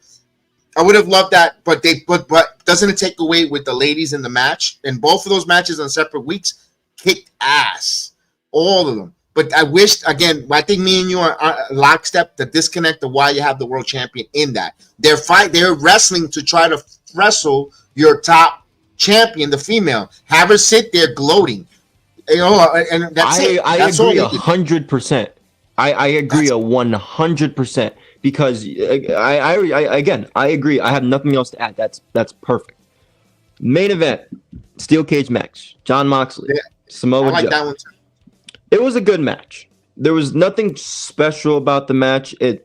Moxley bleeds. It's a simple match. You're locked in the cage. Gabe Kidd. If you don't know who Gabe Kidd is, New Japan guy who has no filter. I mean, this guy will literally say whatever he wants to say. And there's, he's like a more seasoned over version of BJ Ray, in my opinion. Because Gabe Kidd's out and but Gabe Kidd, I'm happy because bringing a guy like him into the company when you're on TV is a little risky because again he just has no filter, he just doesn't care, he'll say he'll say whatever he wants, again, and I'm not trying to over exaggerate. I mean anything he wants he'll say. So I love that it adds something to the match or to the Anarchy in the Arena with Moxley. But it's kind of funny because when you put those two guys side to side in that, it just looks like Gabe Kidd's like a Temu version of Jon Moxley. But the Young Bucks come down after the match, join Jon Moxley. Nick Jackson wanted to shake Moxley's hand, but Kenny's music hit, comes down, kicks Yuta, sends Claudio into the briefcase, and the Okada comes. So now and then Swerve finally comes down to the ring, grabs the mic, and says, Double or Nothing, Phoenix, Arizona, Anarchy in the Arena. That's what everybody was waiting for the last couple of weeks. Double or Nothing is my favorite pay-per-view of the year when it comes to AEW. I've been watching every Memorial Day weekend for the last 5 years. I've made sure I was on my ass for Anarchy in the Arena. And I like it this year. Now, the team it's going to be Swerve, Samoa Joe, Powerhouse Hobbs, Kenny, and Willow Nightingale versus Moxley, Claudio, both Bucks, and Marina Shafir. I mean, the women are being involved in Anarchy in the Arena match. Willow, I'm excited to see Willow in the Anarchy in the Arena match. I'm gonna be honest. I think it's gonna be great, and Marina has that badass, attitude. She's not interesting, but she's good and she's tough. So I think just for this alone in the Anarchy in the Arena, that could work. It makes sense. Yeah. It could make sense because that's kind of her role. Again, my only issue with Anarchy in the Arena, it's really sloppy.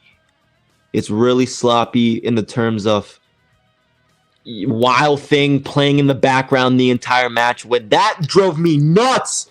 The last year's Anarchy in the Arena drove me crazy. I hope they don't do that again. I'm tired of the different spots, the different shots. I'm like every other second is a different shot. It's something completely different. This year, I'm hoping they could do a better job of making it less sloppy, but it's gonna be. But I enjoy anarchy in the arena. I thought Darby coming out with the flamethrower was sick as hell. I thought the last 3 years were good. So I'm personally excited. I know everyone else might not be.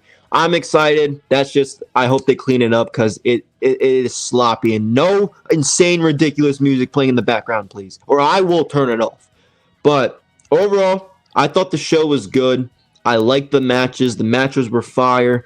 We're getting some teases for Double or Nothing. It's just those little things that me and Kev alluded to that they need a fix. They need a fix because it's noticeable. It's going to take away from the good that they could do. I thought the crowd was amazing all night, by the way. The hard cam side was packed. I don't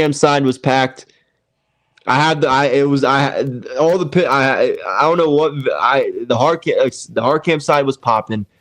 The venues they're in look great on TV. So it was a good show. Again, it's not perfect. It's not great. There's still so much they need to fix, so much they need to do, and who knows if they'll do it or not. But they're all right. It's not bad. So I'll stop the yapping. No, you're good. Oh, I'm glad that all 1,700 people looked great on TV for All Elite Wrestling. I'm gonna go with the main event. Even if it's predictable, like Heather said, even though you know the outcome, you were taken on that ride on the spot a couple times with Samoa Joe. You thought was going to get pulled.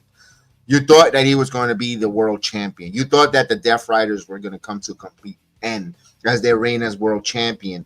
That's what wrestling does. That's why I say, yes, it could be predictable, but let's see how they tell that story. And if you felt that way, they told you a great story because you actually thought Samoa Joe was going to be the champion, was going to have that outcome. So that's a great job there on that main event. It delivered, at least for Heather's eyes. And, for me, that's a great job too. Good job there on telling that story and getting to that outcome. No one in their bingo card had Gabe Kidd come out and help Moxley with the briefcase. They might have someone else, but not Gabe Kidd. It could have been predictable. There was going to be a rest spot. Everyone, it's going to be a Hook. It's going to be a Hook. Hook is upset that he's not a triple threat. He's not a trios champion no more. And they replaced him with Powerhouse Hodge. But no, they changed it. It was predictable, but not the way you wrote it. So just because you wrote it or you said it on your stream or on Twitter, it's not trash. It was good. It was a suspense that they got you. So I got to give him credit for the main event. That was a hell of a job there.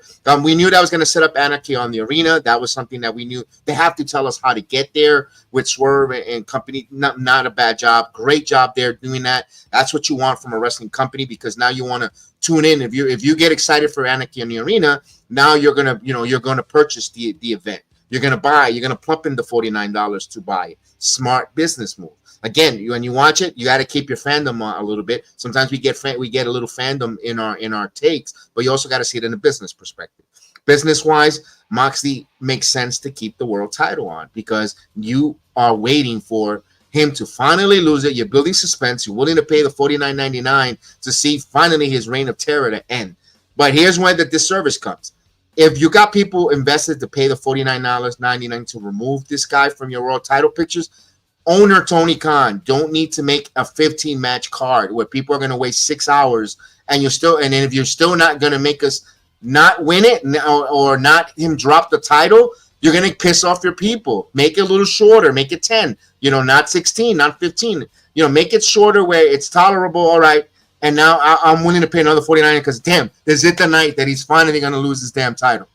That's all I got to say with his critique business-wise. You want to keep him coming. But you don't want to give everything out. You don't want to blow your whole load each and every pay-per-view with all the matches because then it starts becoming repetitive matches. It becomes repeat. And then you burn through matches and you burn through wrestlers and male or female. Like, what next? Oh, this again? Got to be careful with that because you put too much. You give too much out. If you're a fan, you're appreciated because, I'm getting all this wrestling. But do you hear the complaints from the people online? They're too much. How long it was? Don't you remember the complaints we had from Dynasty? How long that was and how terrible that was?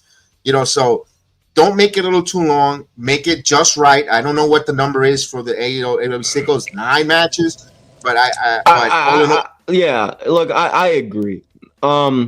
and I want to say this right before Kev finishes or before we jump into SmackDown or TNA, but I want to say this to Tony as somebody who's been watching your company for 5 years and who's bought almost damn near all the pay-per-views except, recently because it's whatever. I understand and appreciate the fact that you want to give us our money's worth. You want to give us you want us to we're paying $50, $60. We want a night of wrestling. We don't just want 3-4 matches. But you also don't want to put too many matches to where people are falling asleep. Oh, what did I miss? What did I miss? Oh, fuck, I just spent $60 and I didn't even watch the whole show. You're doing your pay-per-views on a Sunday where guys like Kev have to wake up at 3 in the fucking morning to go to work, and the shows are ending at 1 a.m. plus media scrums. You're asking a lot from us as fans of watching this, and we have other things going on. You gotta figure out matches, how many matches, segment placements, and little things going on to the show that you could fit between an 8 o'clock and an 11 o'clock hour. I think that's perfect. If you want to go 11:20, 11:30, that's dragging it. That's dragging it. But not every pay-per-view. But not every pay-per-view. Like Anarchy in the Arena, if you want to give an extra 30 minutes, that's fine. Right. But I think you need to find a balance between the 8 o'clock and 11 o'clock, a Sunday night pay-per-view especially.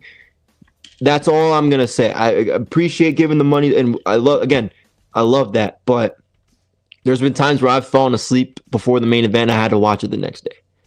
Wow. So you don't want to do that. We don't want this to happen, especially with Double or Nothing, where you're giving like the AEW sickos, right?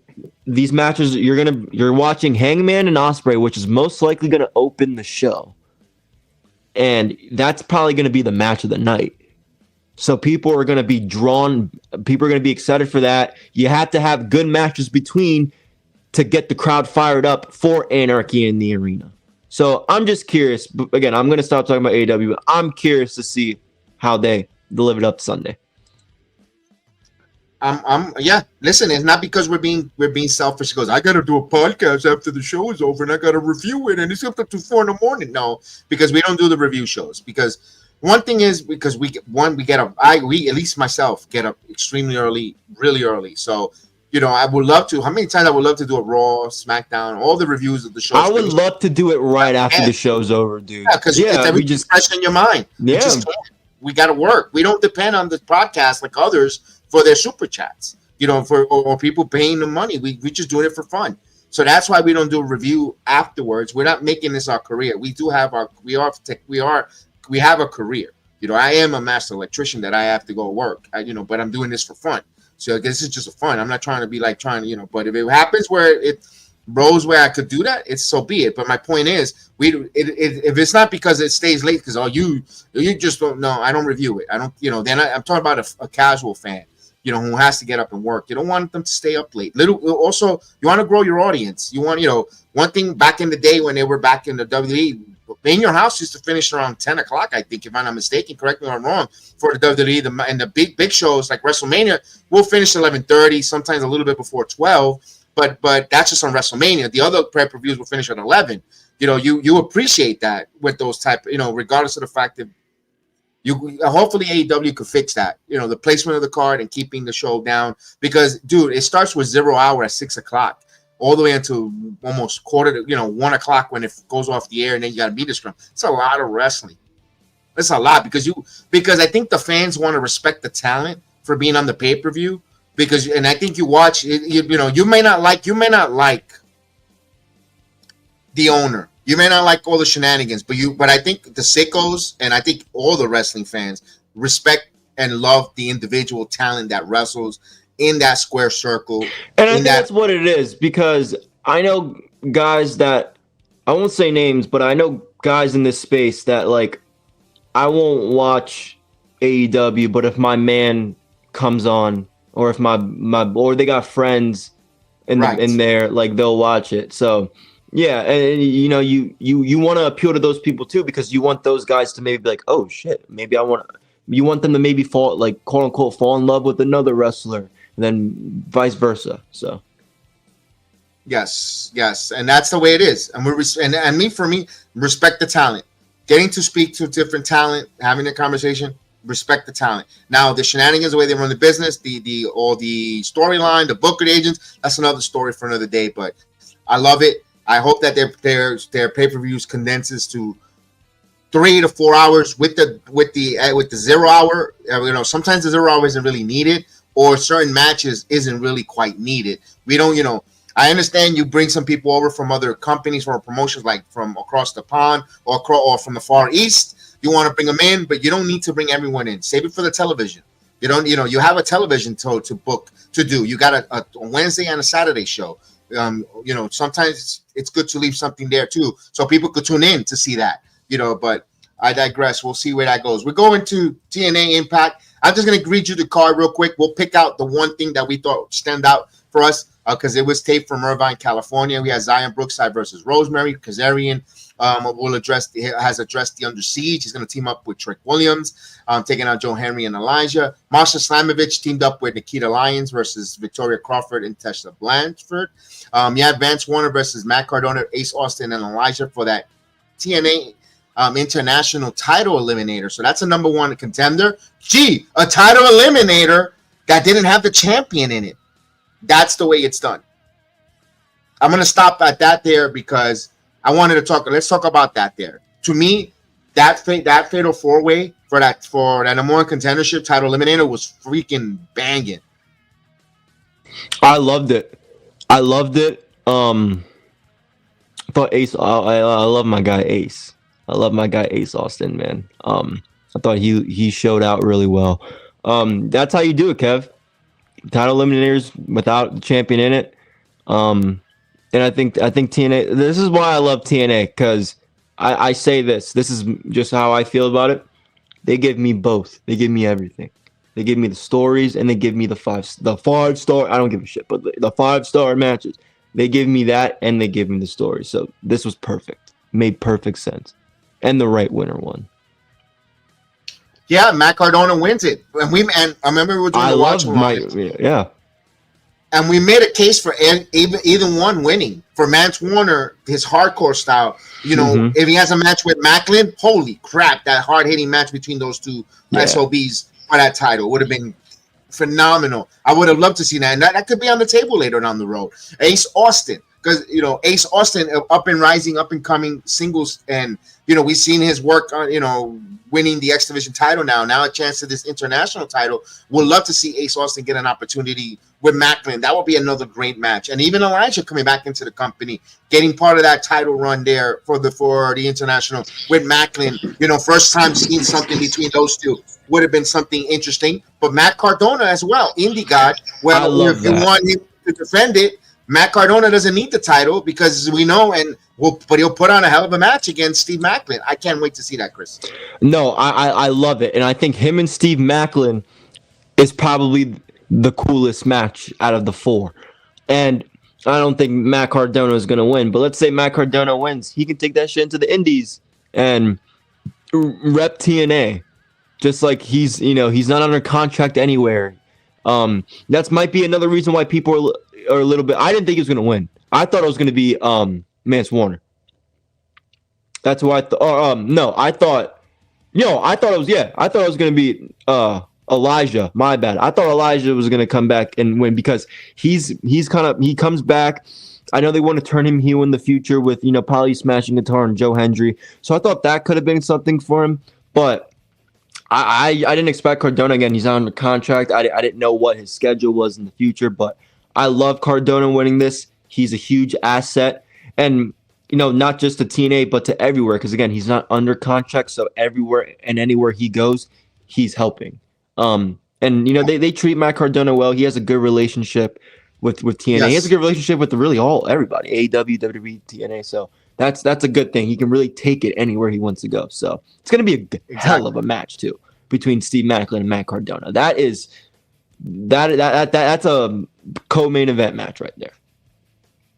Right, and doesn't mean, listen, we're not saying that Matt Cardona should take the title for Macklin. We don't want Macklin to be the short-term champion either. No, I really like but we're putting the scenario if the TNA decides to go with Matt Cardona winning that TNA International title. You could see it defend, because TNA titles has been defended not just on WWE TV but across all over. We saw it on GCW, Bloodsport. Yep. They had that, that with that TNA Knockouts title, Marshall defended it there. And I say that because, like, I again, you brought it, you said it well. We're not saying that Matt Cardona is going to win. I'm saying that to say they picked the right winner for this match to become the number one contender, because either way you go, it works. Correct. Either way you go, it goes well. And you know what? Any one of those other three men, we just said we could put a case on why that match would be a match. Yes. So what a scenario TNA has with their international champion, because a lot of different contenders will put on a hell of a match. We're not even talking about Sami Callihan as well, being a viable talented there, or and he will be. He will be. Too bad they got rid of the blood, but him, Macklin and Sami Callihan could have had like a crazy hardcore match for that. Oh yeah, Eric Young could be one. I know he just had one recently. You've got so many wrestlers in there from even if the Rascals has got now that Frankie doesn't have that cup. Anything's possible. So TNA's got itself a really good boost in the men's division for not just the world heavyweight title, but also the international title there. Good job on there. And we're not even speaking about the X division. So they got 3 valuable titles where men could interchange in all 3 of the divisions. You don't see just when he's just an X division guy. No. You got Moose, who's dominating the X division, who's like 300 pounds of muscle. So I love what TNA does, because it makes, even if you hold a title, everyone is contender for any one of those 3 titles. Bravo, TNA. That's why you enjoy them. That's why we like it. That's why we talk about it here. Not like other places. Only when they do live, all of a sudden they jump on the TNA bandwagon. We do that each and every week. We do the watch along, even if it's taped. And also we talk about it. We break things down. We know the wrestlers individual. We know the wrestling storylines. We follow them. We understand it. We understand that, Marcel Slamovich teamed up with Nikita Lyons in the most odd pairing that there is. It was weird, but Victoria Crawford and Tessa Blanchard. Victoria Crawford and Tessa Blanchard looked like a black and white cookie out there, joining forces. Yeah. It works because obviously Tessa's so hated, and with Victoria, Alicia Fox, whatever you want to call her, I don't want to say she's not liked. I just don't think, no disrespect, because she's a really nice lady. She did some work for the local in the shows here. She's a really nice. I just don't think people take her as serious as a wrestler. So by her pairing her up with Tessa and them getting wins, it's like, who the fuck are you guys? Like, get like heat, baby, heat. Yeah. Good booking there. And we've seen Robert Stone interjecting. Now, this is a storyline that's happening, unfolding. This is confusing me, though, a little bit. I'm not going to lie. I'm confused. So he comes out of nowhere and says the higher-ups brought me in. Who is the higher-up? Is it Anthem? Because we all know Robert Stone is part of NXT. He's he is the voice of Evolve. And he's part of Ava's group of running the creative side on television with Stevie Turner and Ava. So I'm confused with that. Is this an invasion of your microphone? I'm getting crip. Yeah. Is this an invasion angle for NXT into WWE, into TNA, or what's going on? But right now, Robert Stone is drawing heat where you can't stand Robert Stone. You hate him, and going into back and forth with Santino Marella, and now Adriana Grace, Tessa getting into her face, where we got some backstage shenanigans with the director of authority with where it's now going into storyline wise, Chris. I still don't know who the higher ups are. Is it TKO? That's what we want to know. That's the only thing. Is this their way of announcing something in the future? That's the only thing I can think of. I don't know who the hell the upper ups are. Who is in charge of? Nobody I know is in charge of NXT and WWE. We'll see. You know what I like about that, Chris? It leaves it for interpretation, and it makes you tune into the storyline. And but it's up to both TNA, WWE, NXT to have a good payoff, not a cheesy one. Give us a good payoff. We don't need you to bring back Dixie Carter. That's all I'm just saying. What the hell does she even do now? She was recently somewhere. Yeah, she's not in wrestling anymore. I'm gonna give you another. That's more what I was wondering. Is she still in the business or no? I don't think so. Let me give you a little bit of the rundown of the rest of the TNA card. Of course, you had the Rascals taking on the Good Hands, where Mustafa Ali's a little unhinged after losing to Mike Santana. Like he's no longer too buttoned up. He's trying to get loose off the fly, losing his belt buckle and attacking. We had an Indy Hartwell TNA in-ring debut for Indy. You know what you're going to get. By the way, congratulations to her becoming the House of Glory Women's Champion for Indy Hartwell, collecting gold across the Indies, her third title after leaving NXT WWE for Indy Hartwell in the independent scene. Great job there for Indy Hartwell. And I'm going to wrap this. Go ahead. I'm going to receive the main event, but your thoughts on Indy Hartwell, Chris? Oh, I'm proud of Indy Hartwell. She's rebranding herself in the Indies, which is what she's supposed to do. So, and indie wrestling continues to live. Keep doing great job, Samantha. You're doing great work. Appreciate that for you there. And there is life after the WWE, and you're killing it. We get the main event that we haven't seen in 16 years: Jeff Hardy versus Nick Nemeth. The match was pretty good. It wasn't that the first time around was a little more better, even though these guys were seasoned pros. I think if this was a live match, I think it would have been better than it was a tape. It took something away from the experience. A good match, but I think if it was live, I think we would have been stoked. That's just my opinion. Well said. Nick Nemeth doesn't really have a bad match. Hardy, is a professional. They were good. Again, this was not a terrible match. I think the aspect of being taped what killed it for us to get invested into it.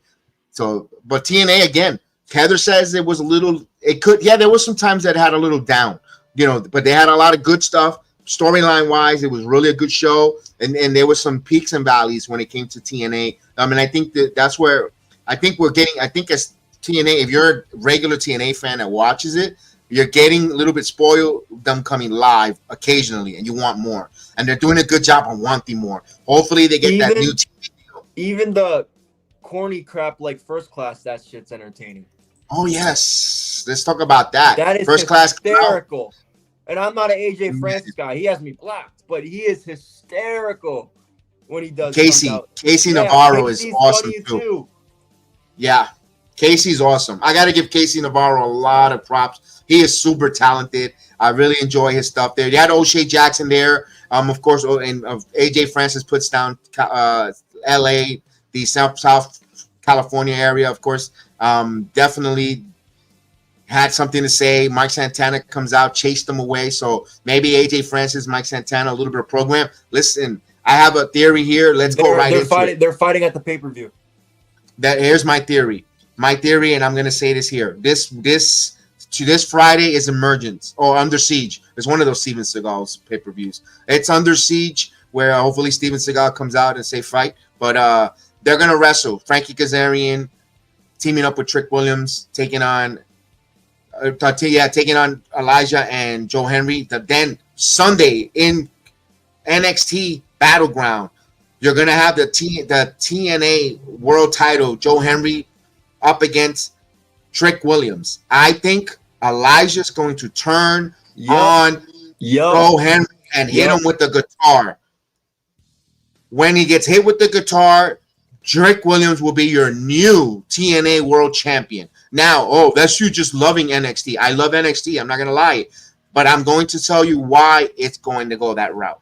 Because July 21st in the UBS Arena, in Long Island, in New York City, okay? There is a guy who is on fire right now from the South Bronx. His name goes by Mike Santana. Had that stare down on TNA Impact Zone and looked at Trick Williams, teasing, I'll see you in July. And I think that's where Mike Santana takes back the TNA World Title over Trick Williams. and you're off and running in the Mike Santana realm of becoming your face of TNA, the world el campeón of TNA, and let's go. I think, and he's a House of Glory champion, and it shows that he is a draw. House of Glory has had him champion now for over a year or a little more than that. He has been a little more than a year, yeah. Defending the title against guys like Sela, from Matt Riddle, from this so-and-so, Mustafa Ali. Mike Santana, if you had doubts in him, there is no more doubts with Mike Santana. I think they're ready to put that rocket ship on Mike Santana for TNA. And us as fans, as marks, I don't give a crap what you say. I am BX Sports Jedi Kev, and I am a Mike Santana mark. I don't give a shit. You could post it, you could clip it. That's my guy. Him and Damian Priest, congratulations. We had a street name after you in the Bronx, because we're Bronx guys. Like a Matt Austin. We're Bronx guys, and when you're from the Bronx, you cheer for the success of fellow Bronx Knights. And I am so thankful that I see Mike Santana on TNA. And yeah, I may be biased, but I want Mike Santana to beat, and I'm going on that prediction. Mike Santana will be your TNA World Champion at the UBS Arena at Slammiversary. So I think that's where that heads, Chris. We've been saying that for months. So if anyone else says it, you know where you got it from. Exactly. I think Trick Williams wins. I think Trick Williams wins that. And one thing I do want to say real quick before we go to SmackDown, before we try to wrap it up, because we haven't been going on for a little bit. I think if you do want Joe Hendry to lose the title and you do have Trick Williams, I think the only way it could happen is if Elijah does that interference and causes Joe Hendry, because you don't need a title match for Elijah and Joe Hendry. And hell, Correct. Maybe that's another reason why that could have been a reason why Elijah could have won that qualifying, because if he were to win, you could have an international title match with Joe Hendry. I'm not saying it's going to happen, just throwing it out there, but that's if Joe Hendry is going to lose, that is the best scenario I could see it happen. Yeah. It also frees up Joe Hendry to go take on John Cena. That is because John Cena will be undisputed champion. Joe Hendry won't have a see, exactly, we got it. It frees it up. And then with Robert Stone saying higher ups, a way to exactly. I've got and The Rock says that he's got his champion in John Cena. Joe Hendry, I put you against my champion. All different things. It could write itself out. Let's play it out. You heard it here before. All the smart podcasters think that they came up with it. We said it here. We said it here first. It doesn't matter that. Before we get to SmackDown, I do want to talk about a little bit of independent wrestling, because we're going to try to, we're rebranding, and we'll wrap it up. Chris, I know you got a movie to catch. Nope, you're good, because I know where this is going. So I want to commend one of our own in the channel. She went out there, become the Enterprise World Champion for Nari Robles. She's now your champion. Won it yesterday in Pennsylvania. Congratulations, girl. You got it. Let's go. And not only that, today, right now, she flew this morning to Puerto Rico in Espiritu Pro Wrestling, having a match, 2 matches, for defending her strong women's champion in Espiritu Pro Wrestling tonight, and another match, that same card, for her United States champion. So she is busy I was supposed to be there last night, man, and I was at the Pirates and Phillies game. But no, I sent her messages. Congratulations. That's huge. That's huge, because that means she might go back to the PA area to defend it. So Oh yeah. And then I gotta shout out our guys. If you're trying to have kids, you can't get in the ring with these 2 guys. You can't get in the ring with the Uptown Boys, our guys, Jared Diaz and Matt Awesome, because if not, he's going to make you pay the price. I hope you don't want kids. yeah, I saw that. That was sweet. You need that? Do you see his little style boots? Yeah. I saw that. He did it. Matt did another one where he hits the guy with the chair and does the little style boot. Oh, that was so cool.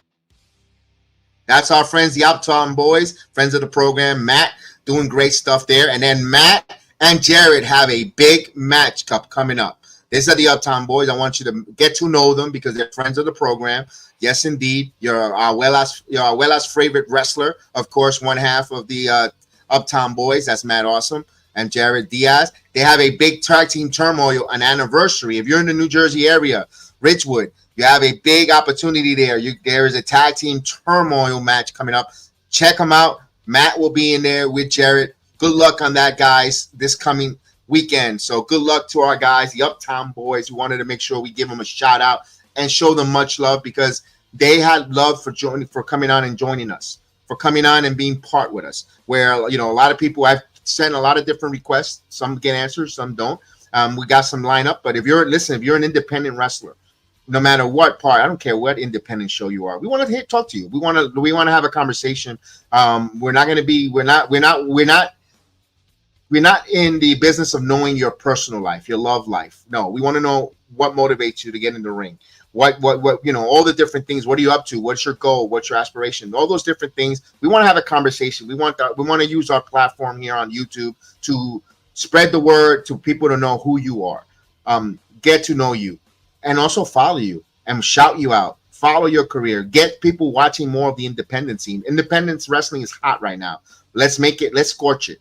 But where podcasters start talking about it, not just the ones that want to talk about just the main roster, WWE and AEW, and that's it. We want to be able to talk about you guys, have that match. You know, tell people about Hendry Robles' 2 matches today.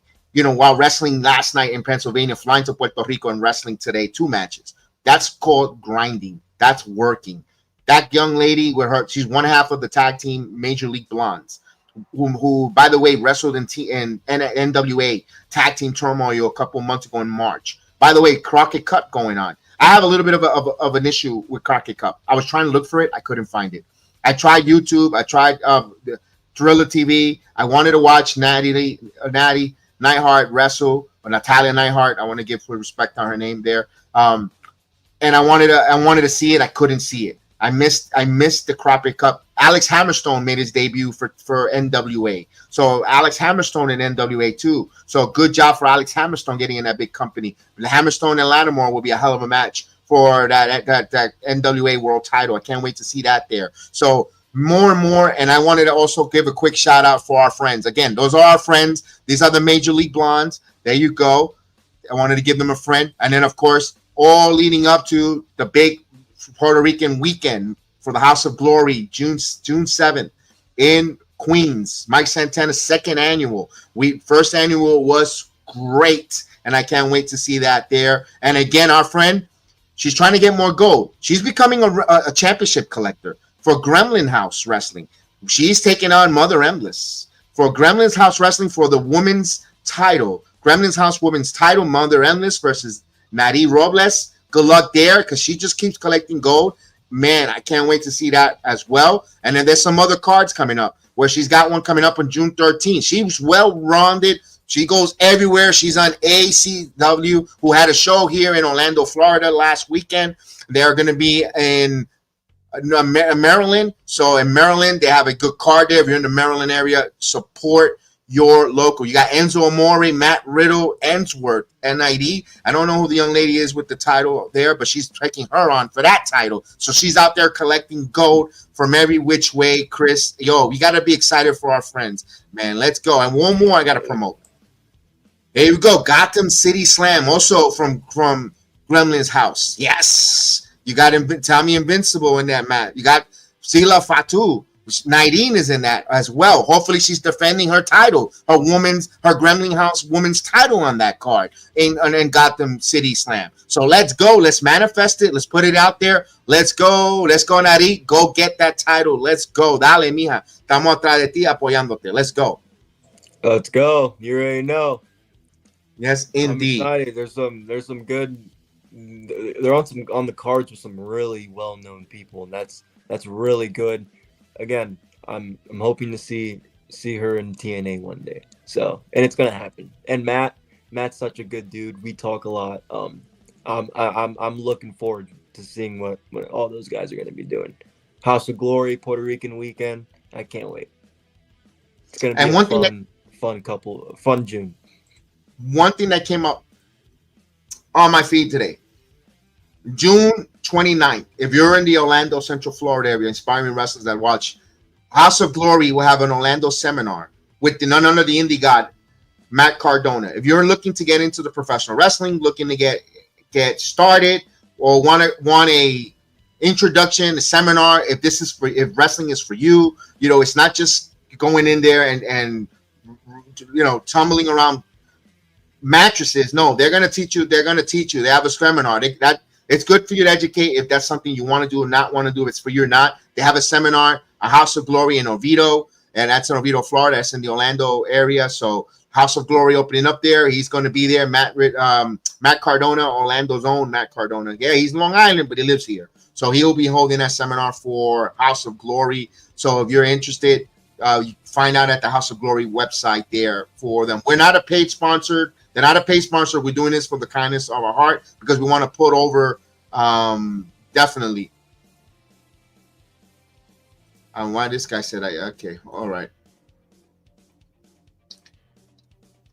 All right, so I'm gonna get the Met guy in for a moment. He wants to come in. He actually went on his way to DM me, so I want to get him in before we go. But let's go right into SmackDown. Now, I myself was doing the Knicks game while they were clinching the Boston Celtics. I didn't get to see it. I got to see a little bit of it from time to time.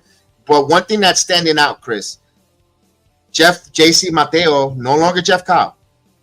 Thoughts? I'm not gonna crap on it too hard. We see this happen with Ricky Saints, Lexus King. We see it happen. I'm not gonna crap on it too hard. As much as I love Jeff Cobb, I love the United Empire. It is different. You're gonna have to get used to it. What is it, JC Mateo? Mateo. Mm-hmm. Yeah. So, I mean, I'm not gonna talk shit on it. It's Hispanic. It happens. So it's Hispanic. He's Hispanic. No Samoan. No. It's okay. Again, they do it. It happens when they come in from a different place. I'm not gonna crap all over it. I'm not gonna crap on somebody just because of their name. It's whatever.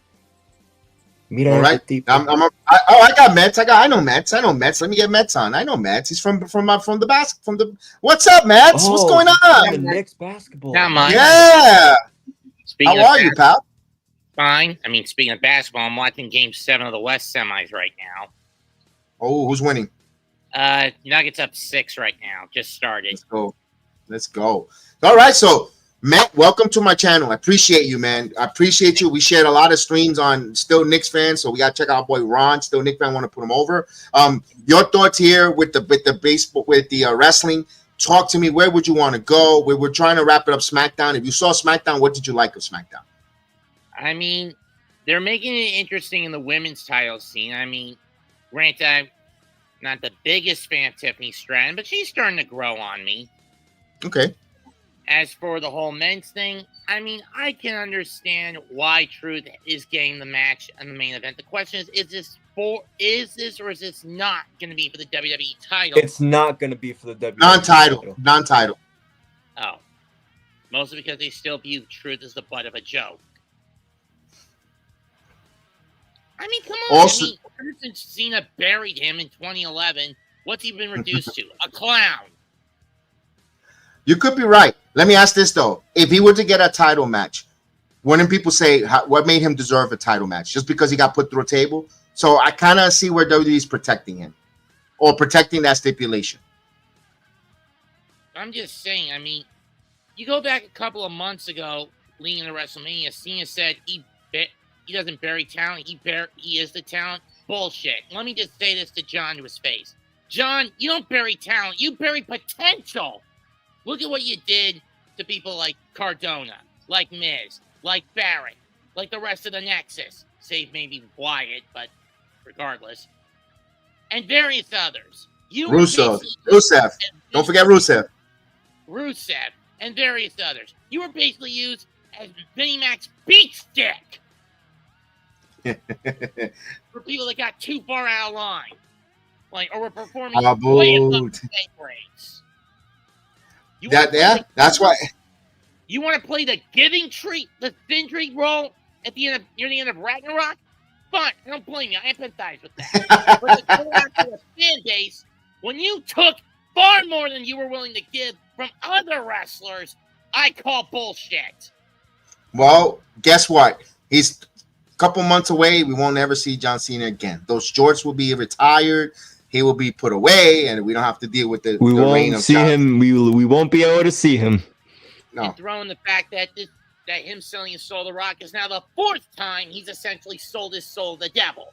First to Vince, Look at then that. to the Chinese, then to Hollywood, and now to a man who didn't do more than 4 years of full time with the WWE and The Rock. that's it. That's right. And y'all, we gotta be careful because he'll come right from behind us and nail us. Watch out, Chris. He's behind you.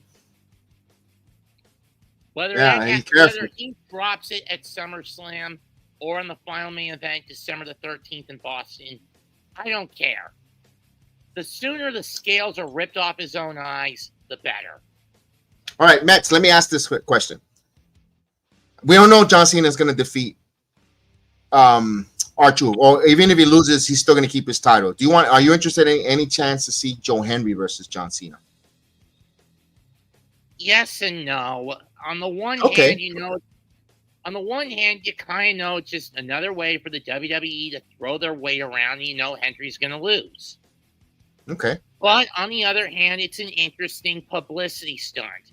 The only problem is, again, like I mentioned, Joe Hendry, he's basically a walking meme, a publicity stunt just waiting to happen. And in many ways, he's been elevating his own portfolio instead of TNA's. When you think about it. Fair. I you know what? Fair assessment. All right, let me ask this. If that match were to take place, do you want it on a WWE platform or a TNA platform? I think it should be in Slammiversary. I would want it Slammiversary too, but why does something in my gut tell me they're going to take the belt off Joe, give it to Frankie Kazarian, and let Joe take about 6 months off to get that rotator cuff patched up? No, you didn't hear what I said. It's going to Mike Santana. Oh. It's going to Trick Williams. Trick Williams is going to beat Joe Hendry this Sunday. Then Trick is going to hold for a couple of weeks. This Sunday coming up. This Sunday. Not today. I'm not talking about today. This Sunday coming up on the 25th or the 26th. Sunday coming up. Not 25th. I think Joe Hendry loses it to Trick Williams. Trick is going to be a champion for about a month until they get to the UBS and Slammiversary, where now the hometown wrestler in Mike Santana, where the crowd is going to go enamored, is going to get a chance to get the gold off of Trick Williams. And if you bring John Cena into that card, where people are going to tune into John Cena versus Joe Hendry, now you're looking at the UBS Arena 10,000 plus getting full. It's a win-win financially. I'm actually going to say that even if that Hendry retains at Battleground, but then he drops it back to Kazarian anyway against all odds, and then you set Kazarian against Santana up. Okay, I'm okay with that's that too. That's not a bad. Yeah, no. That's not bad either. No, I'm not against that either, because you're keeping it within the company. You know what? If TNA wants to do that to protect their title, I have no problem with that either. I have no issues or problem. I would like Kazarian to get a title run at least. Yeah, I mean, he should have got it at Rebellion, but no, they had to elevate the Trick Hendry storyline. Yeah, they made that triple threat. Yeah, you're correct. You know what? You make great sense with that one. I agree. I tend to agree with you there. Yeah, they had to interject Trick, which is and I was like, no, I'm with you. I have a little bit of disconnect there. You know what? You make great points on that as well. This whole week of. It always baffles me when there's little to no logic in a wrestling company's booking decisions. I mean, most of the stuff I do on my show, The Mega Mets, with my partner is mostly centered around Japanese wrestling, specifically New Japan Pro Wrestling. Like it. One of the more recent storylines has been that Bullet Club Civil War that's going to basically come to an end in June with Evil versus Finley in a dog collar match. Yeah, I've kept up a little bit of that too. I mean, you should, instead of just saying at Dentaku, losing group no longer associates with Bullet Club, why not just have the losing group disband? Because in my view, the House of Torture, combined with COVID restrictions and wrestlers going to greener pastures, have been the major reason New Japan has hit a massive downward spiral in terms of attendance. Now, when you mean Mets attendance, I can agree with that. In Japan or in the United States when they come do United States shows? Both, but more so in Japan. Okay. And do you think is there recovery for them? You think could they right the ship, or had their cupboard been privileged so much that they're bare? At this point, the newer generation guys have got to step up. The problem is, at least for me anyway, when Rhea threw his law in the House of Torture, he went into a nosedive. Umino is just basically a constant flux where I can't depict on which way he's going to go. The only guy who's got any legit charisma out of the current era Musketeers, to me, is Tsuji. So I have a question for you real quick, Mets. I watched a lot of New Japan like early on. Do you think maybe they're kind of partnership with AEW, you know, AEW kind of taking their talents like Okada and Ospreay? Do you think AEW kind of not killed New Japan, but do you think that's hurting New Japan a little bit? Yes. I mean, when it was the New Japan Ring of Honor agreement, it hurt ROH more than it did New Japan. But here, right, yep. This getting the head of the snake to snap back. So unless New Japan cuts ties with AEW, I'm not sure if they'll ever recover. I said the same. That's why I wanted to ask you, because I kind of feel the same way, because it looks like AEW kind of really took their talent, and it feels like this partnership it benefits it's been benefiting AEW more than New Japan, right? When you know, we've seen guys at Wrestle Kingdom from AEW go to their big shows, but it's like you see, like when Jeff Cobb was still in New Japan having the match with Kenny, coming up to Dynamite, it felt like AEW wasn't giving New Japan the same kind of, you know. Jeff Cobb. Oh yeah, my bad. Yeah, it was Gabe Kidd, my bad. But we were just talking about Jeff Cobb a couple minutes ago before you joined. That's why I said his name. But no, like, you know what I'm saying though. Like, it feels like a benefit. AEW gets all the benefit, and New Japan really doesn't. I mean, another case in point of a Japanese talent going west. I mean, I think recently that Inamura kid who was in NXT on Noah excursion.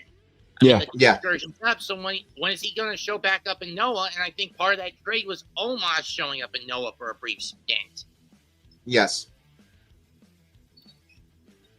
And I'm glad you mentioned Noah. Do you think Noah they have an opportunity to take a big chunk of the audience from New Japan since their resurgence is down? Have they? Because I haven't followed Noah. I haven't really heard too much ever since Omos left. Well, for the most part, our Team 2000X still has their clutches on the GHC heavyweight title. Ozawa managed to retain against Kiyomiya today. And they're planning, I think, a triple threat with him against Sugiura and who's the other one? I don't remember the other one. But it's a triple threat between Ozawa, Sugiura. I'll have to go back and watch this morning's Star Navigation to try to get the third wheel in that.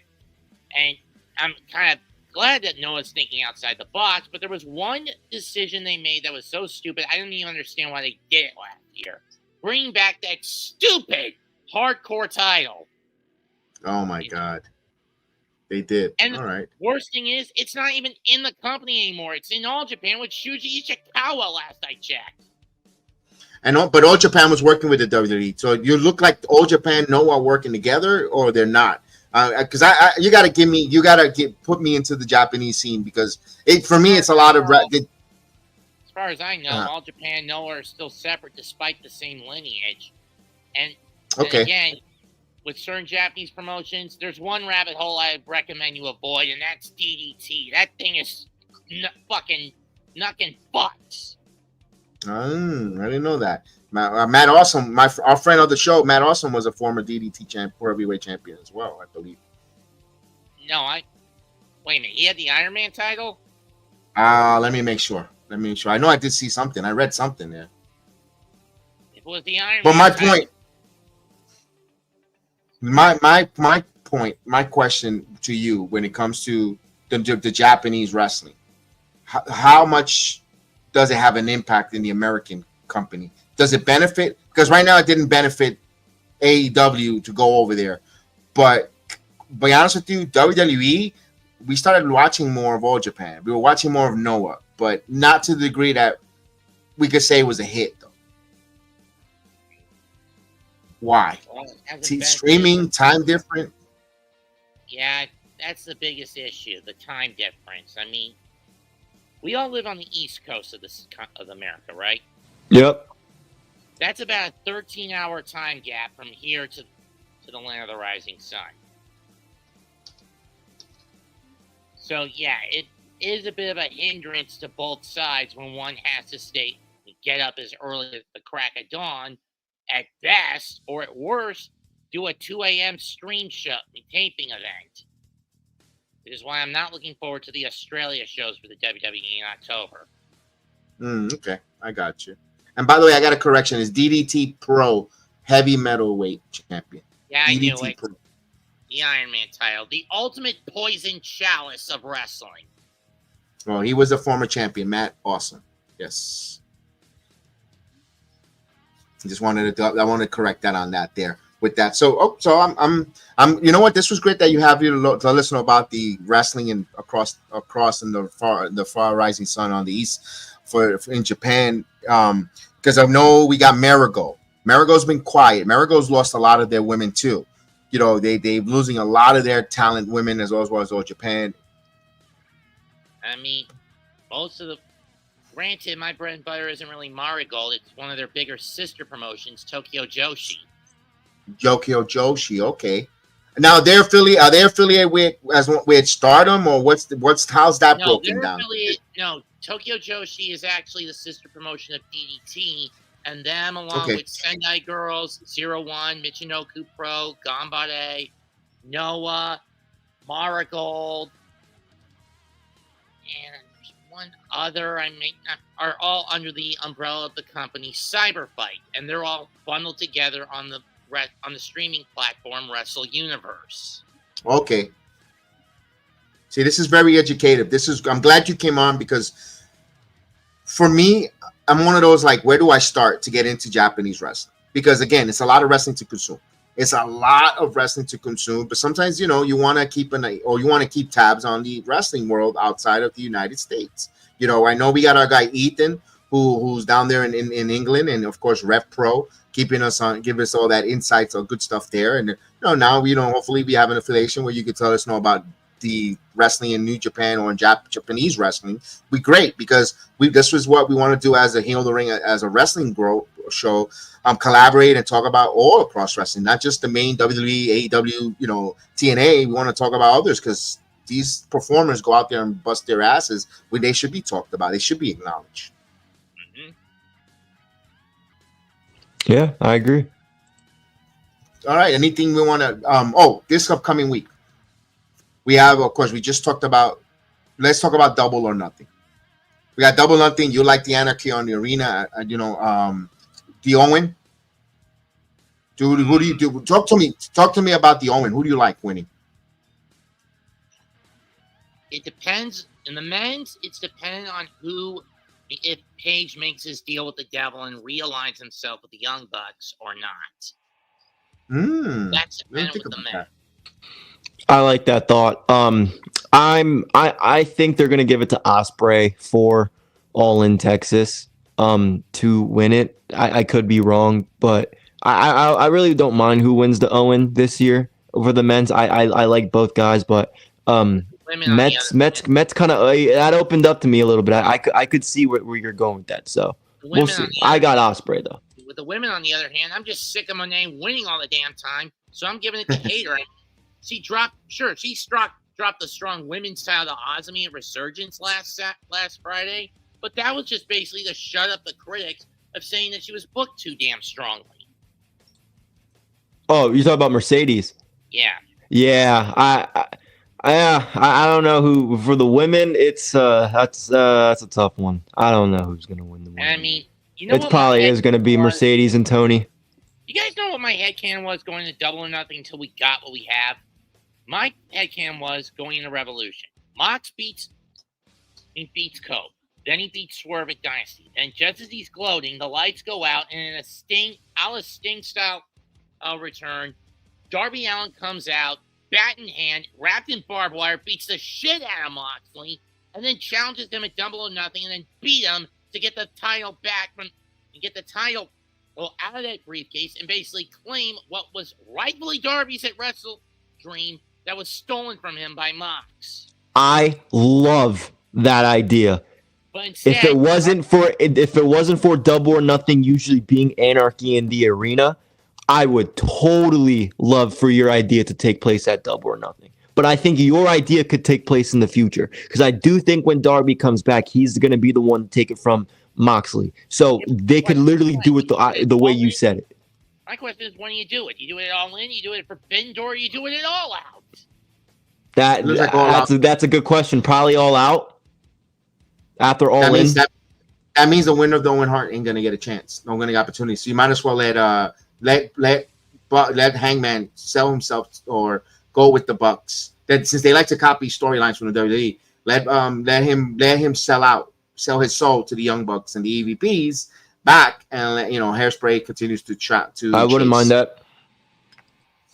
And by the way, they just posted a picture. Darby Allin just made it to the top of the mountain, Mount Everest. So now he has to get back down. No AEW flag either. He said he had to use it to wipe his ass on his way up. Let me see it. I don't want to see Darby Allin wiping his ass. Oh, he put it on X. It's all over X. It's on X. I'm gonna retweet it right now. Yeah. Kudos to Heel Uzi put it up there. He follows that. I mean, he probably got the pictures of Darby using his butt, wiping his butt with the flag. But it's there. I put it. I reposted it. Darby Allin. He's got a Kool-Aid smile. He got his glasses. No face paint. But is what it is. So Darby Allin climbs Mount Everest. He's on top. He climbed so much, 29,000 feet, not to watch Collision. I mean, like everyone else did in last night. They pulled the plug on that show. I did see that. No, they took a half hour away. They put Black Adam on all movies in this place. I mean, okay, damn, that's so. Yeah, talk about being slapped in the face.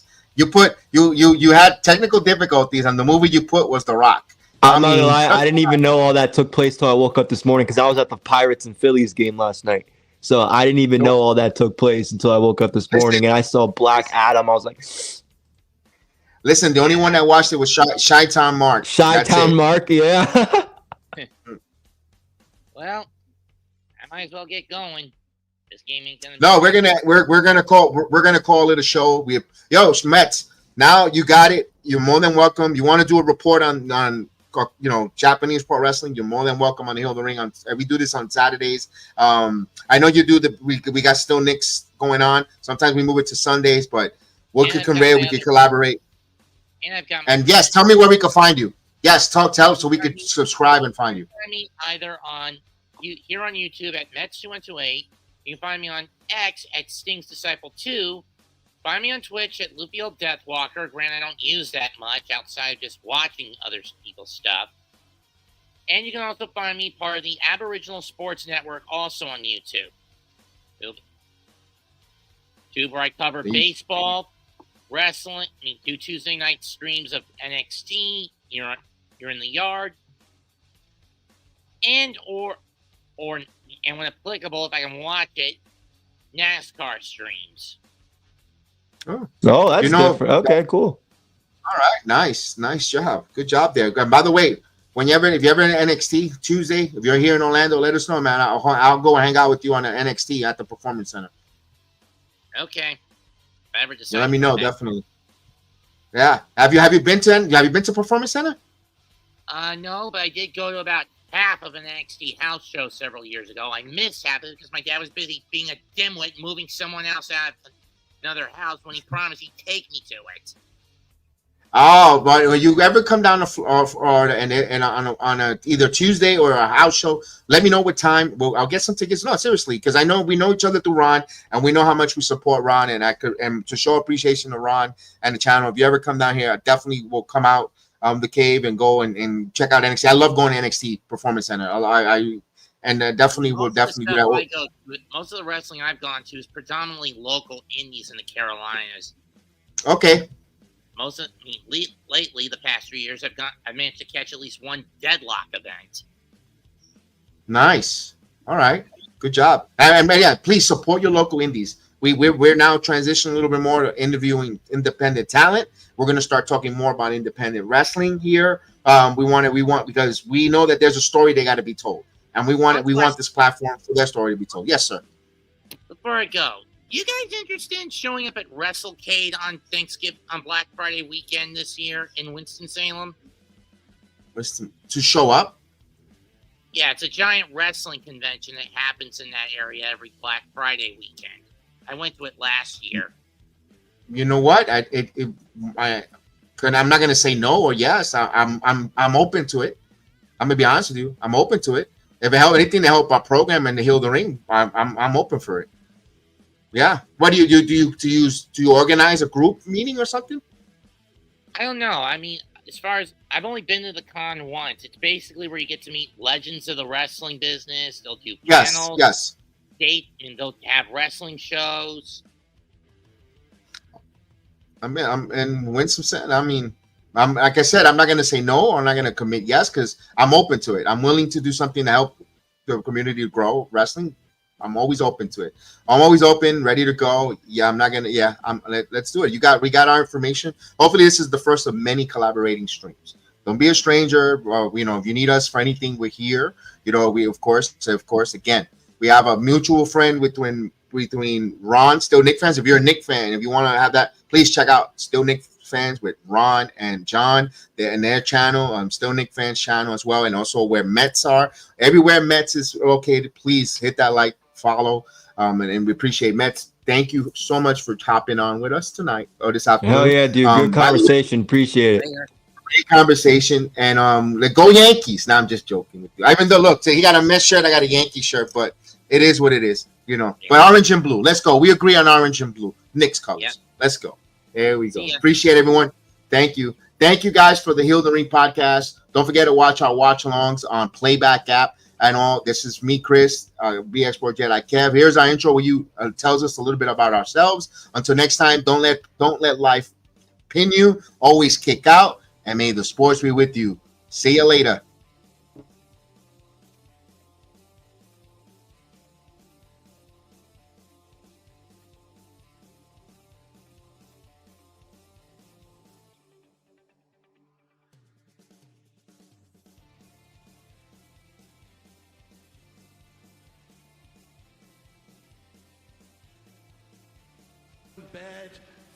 Thanks for telling us. I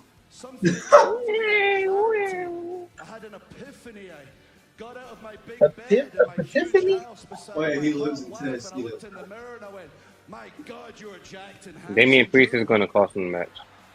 So go fuck yourself and shut the fuck up. Angry all the time, and I realized I'm a product of my environment. Raw is a toxic workplace. Everybody trying.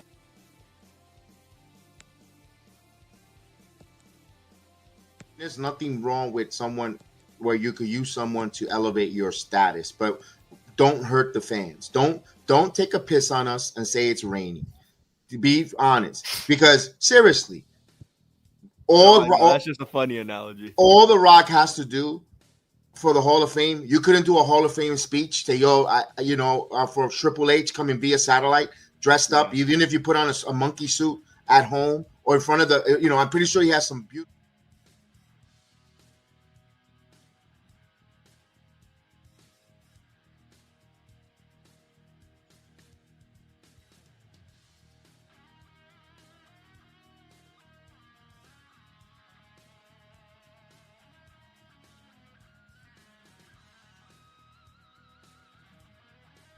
Bruce Buffer with us. Very much for your kind words. I really appreciate that.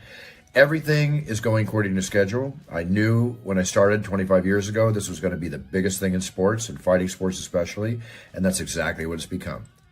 Hey, Kevin. So I'm going to be the UFC flyweight champ. In short term right now, I just want to get into the rankings and start winning fights there. Okay.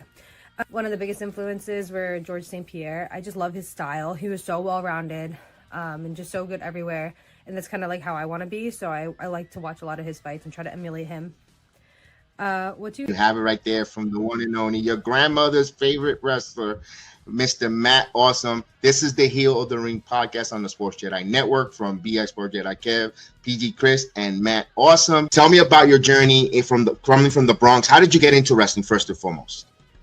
Man, I've been a fan since I was a baby. Like literally. I see you in 3 Legacies wrestling. Because that's my. Oh, I met him last year because they Yeah. wrestled for TWA, and I actually had a match. I was in a fatal 4-way with Zoe Cannon. Zoe Cannon, she's the Zoe Cannon. I was gonna throw it out there. I want to see you and Zoe Cannon go one-on-one. I need that one-on-one too. Ricardo, Ricardo, he retweeted. He knows me. He retweets my stuff. If you go back on his recent, he retweeted my clip of last week. So Ricardo, make it happen, please, brother, please. It needs to happen. Please. He did the whale on me. It was hilarious. That my goal is to become the first ever Gremlin House Pro Wrestling Women's Champion. So don't worry, mother-in-laws, because I am not like other girls. I am much, much worse. What's up, Kevin? It's me, Miles Borne. I just want to come on here real quick and say thank you for your support. I really appreciate it, and the fact that you're there every Tuesday really means a lot to me, man. I heard you got 7,000 subscribers now on your podcast, and that's something to be proud of, and I hope it continues to grow and do well, and I'm happy for you, man. But anyways, thank you for your support. I'm glad that my matches are inspiring and that they're fun to watch, and I hope that each week I continue to get better so that fans like you can enjoy watching them and support. So again, thank you so much, and I hope to meet you one day at one of the NXT shows, and looking forward to it. See you, Kevin. Big Sexy Billy Swanson. Billy, welcome to the program. We appreciate you on this beautiful Thursday evening with us. Thank you for giving us a few minutes of your time. My foremost is, how are you feeling after that wonderful fight? You won us over here. We'll break into that, but how are you feeling, my friend?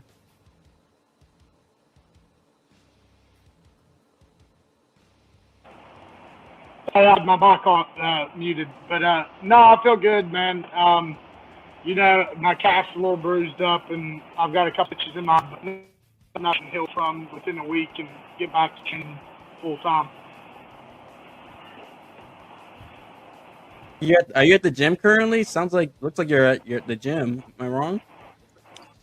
No, I am at my gym. We just finished a wrestling class ran by Philip Manfred, college wrestler. Well, he used to be a college wrestler, college coach. He's got like 17 years in coaching. He's really, really good top class wrestler. Gotcha. All right. And okay. Well, let me ask you this: what got you started in MMA? Like, what made you decide to become a pro fighter? Is it something you grew up watching and wanted to do, or is it something someone presented you when you were older, or like a teenager, or? Well, what's funny, what got me started into it, don't get me wrong, I did grow up watching it, but I never had the interest of competing. But I got into it because I was actually out of shape, man. I was like 330 pounds. I was fat, out of shape.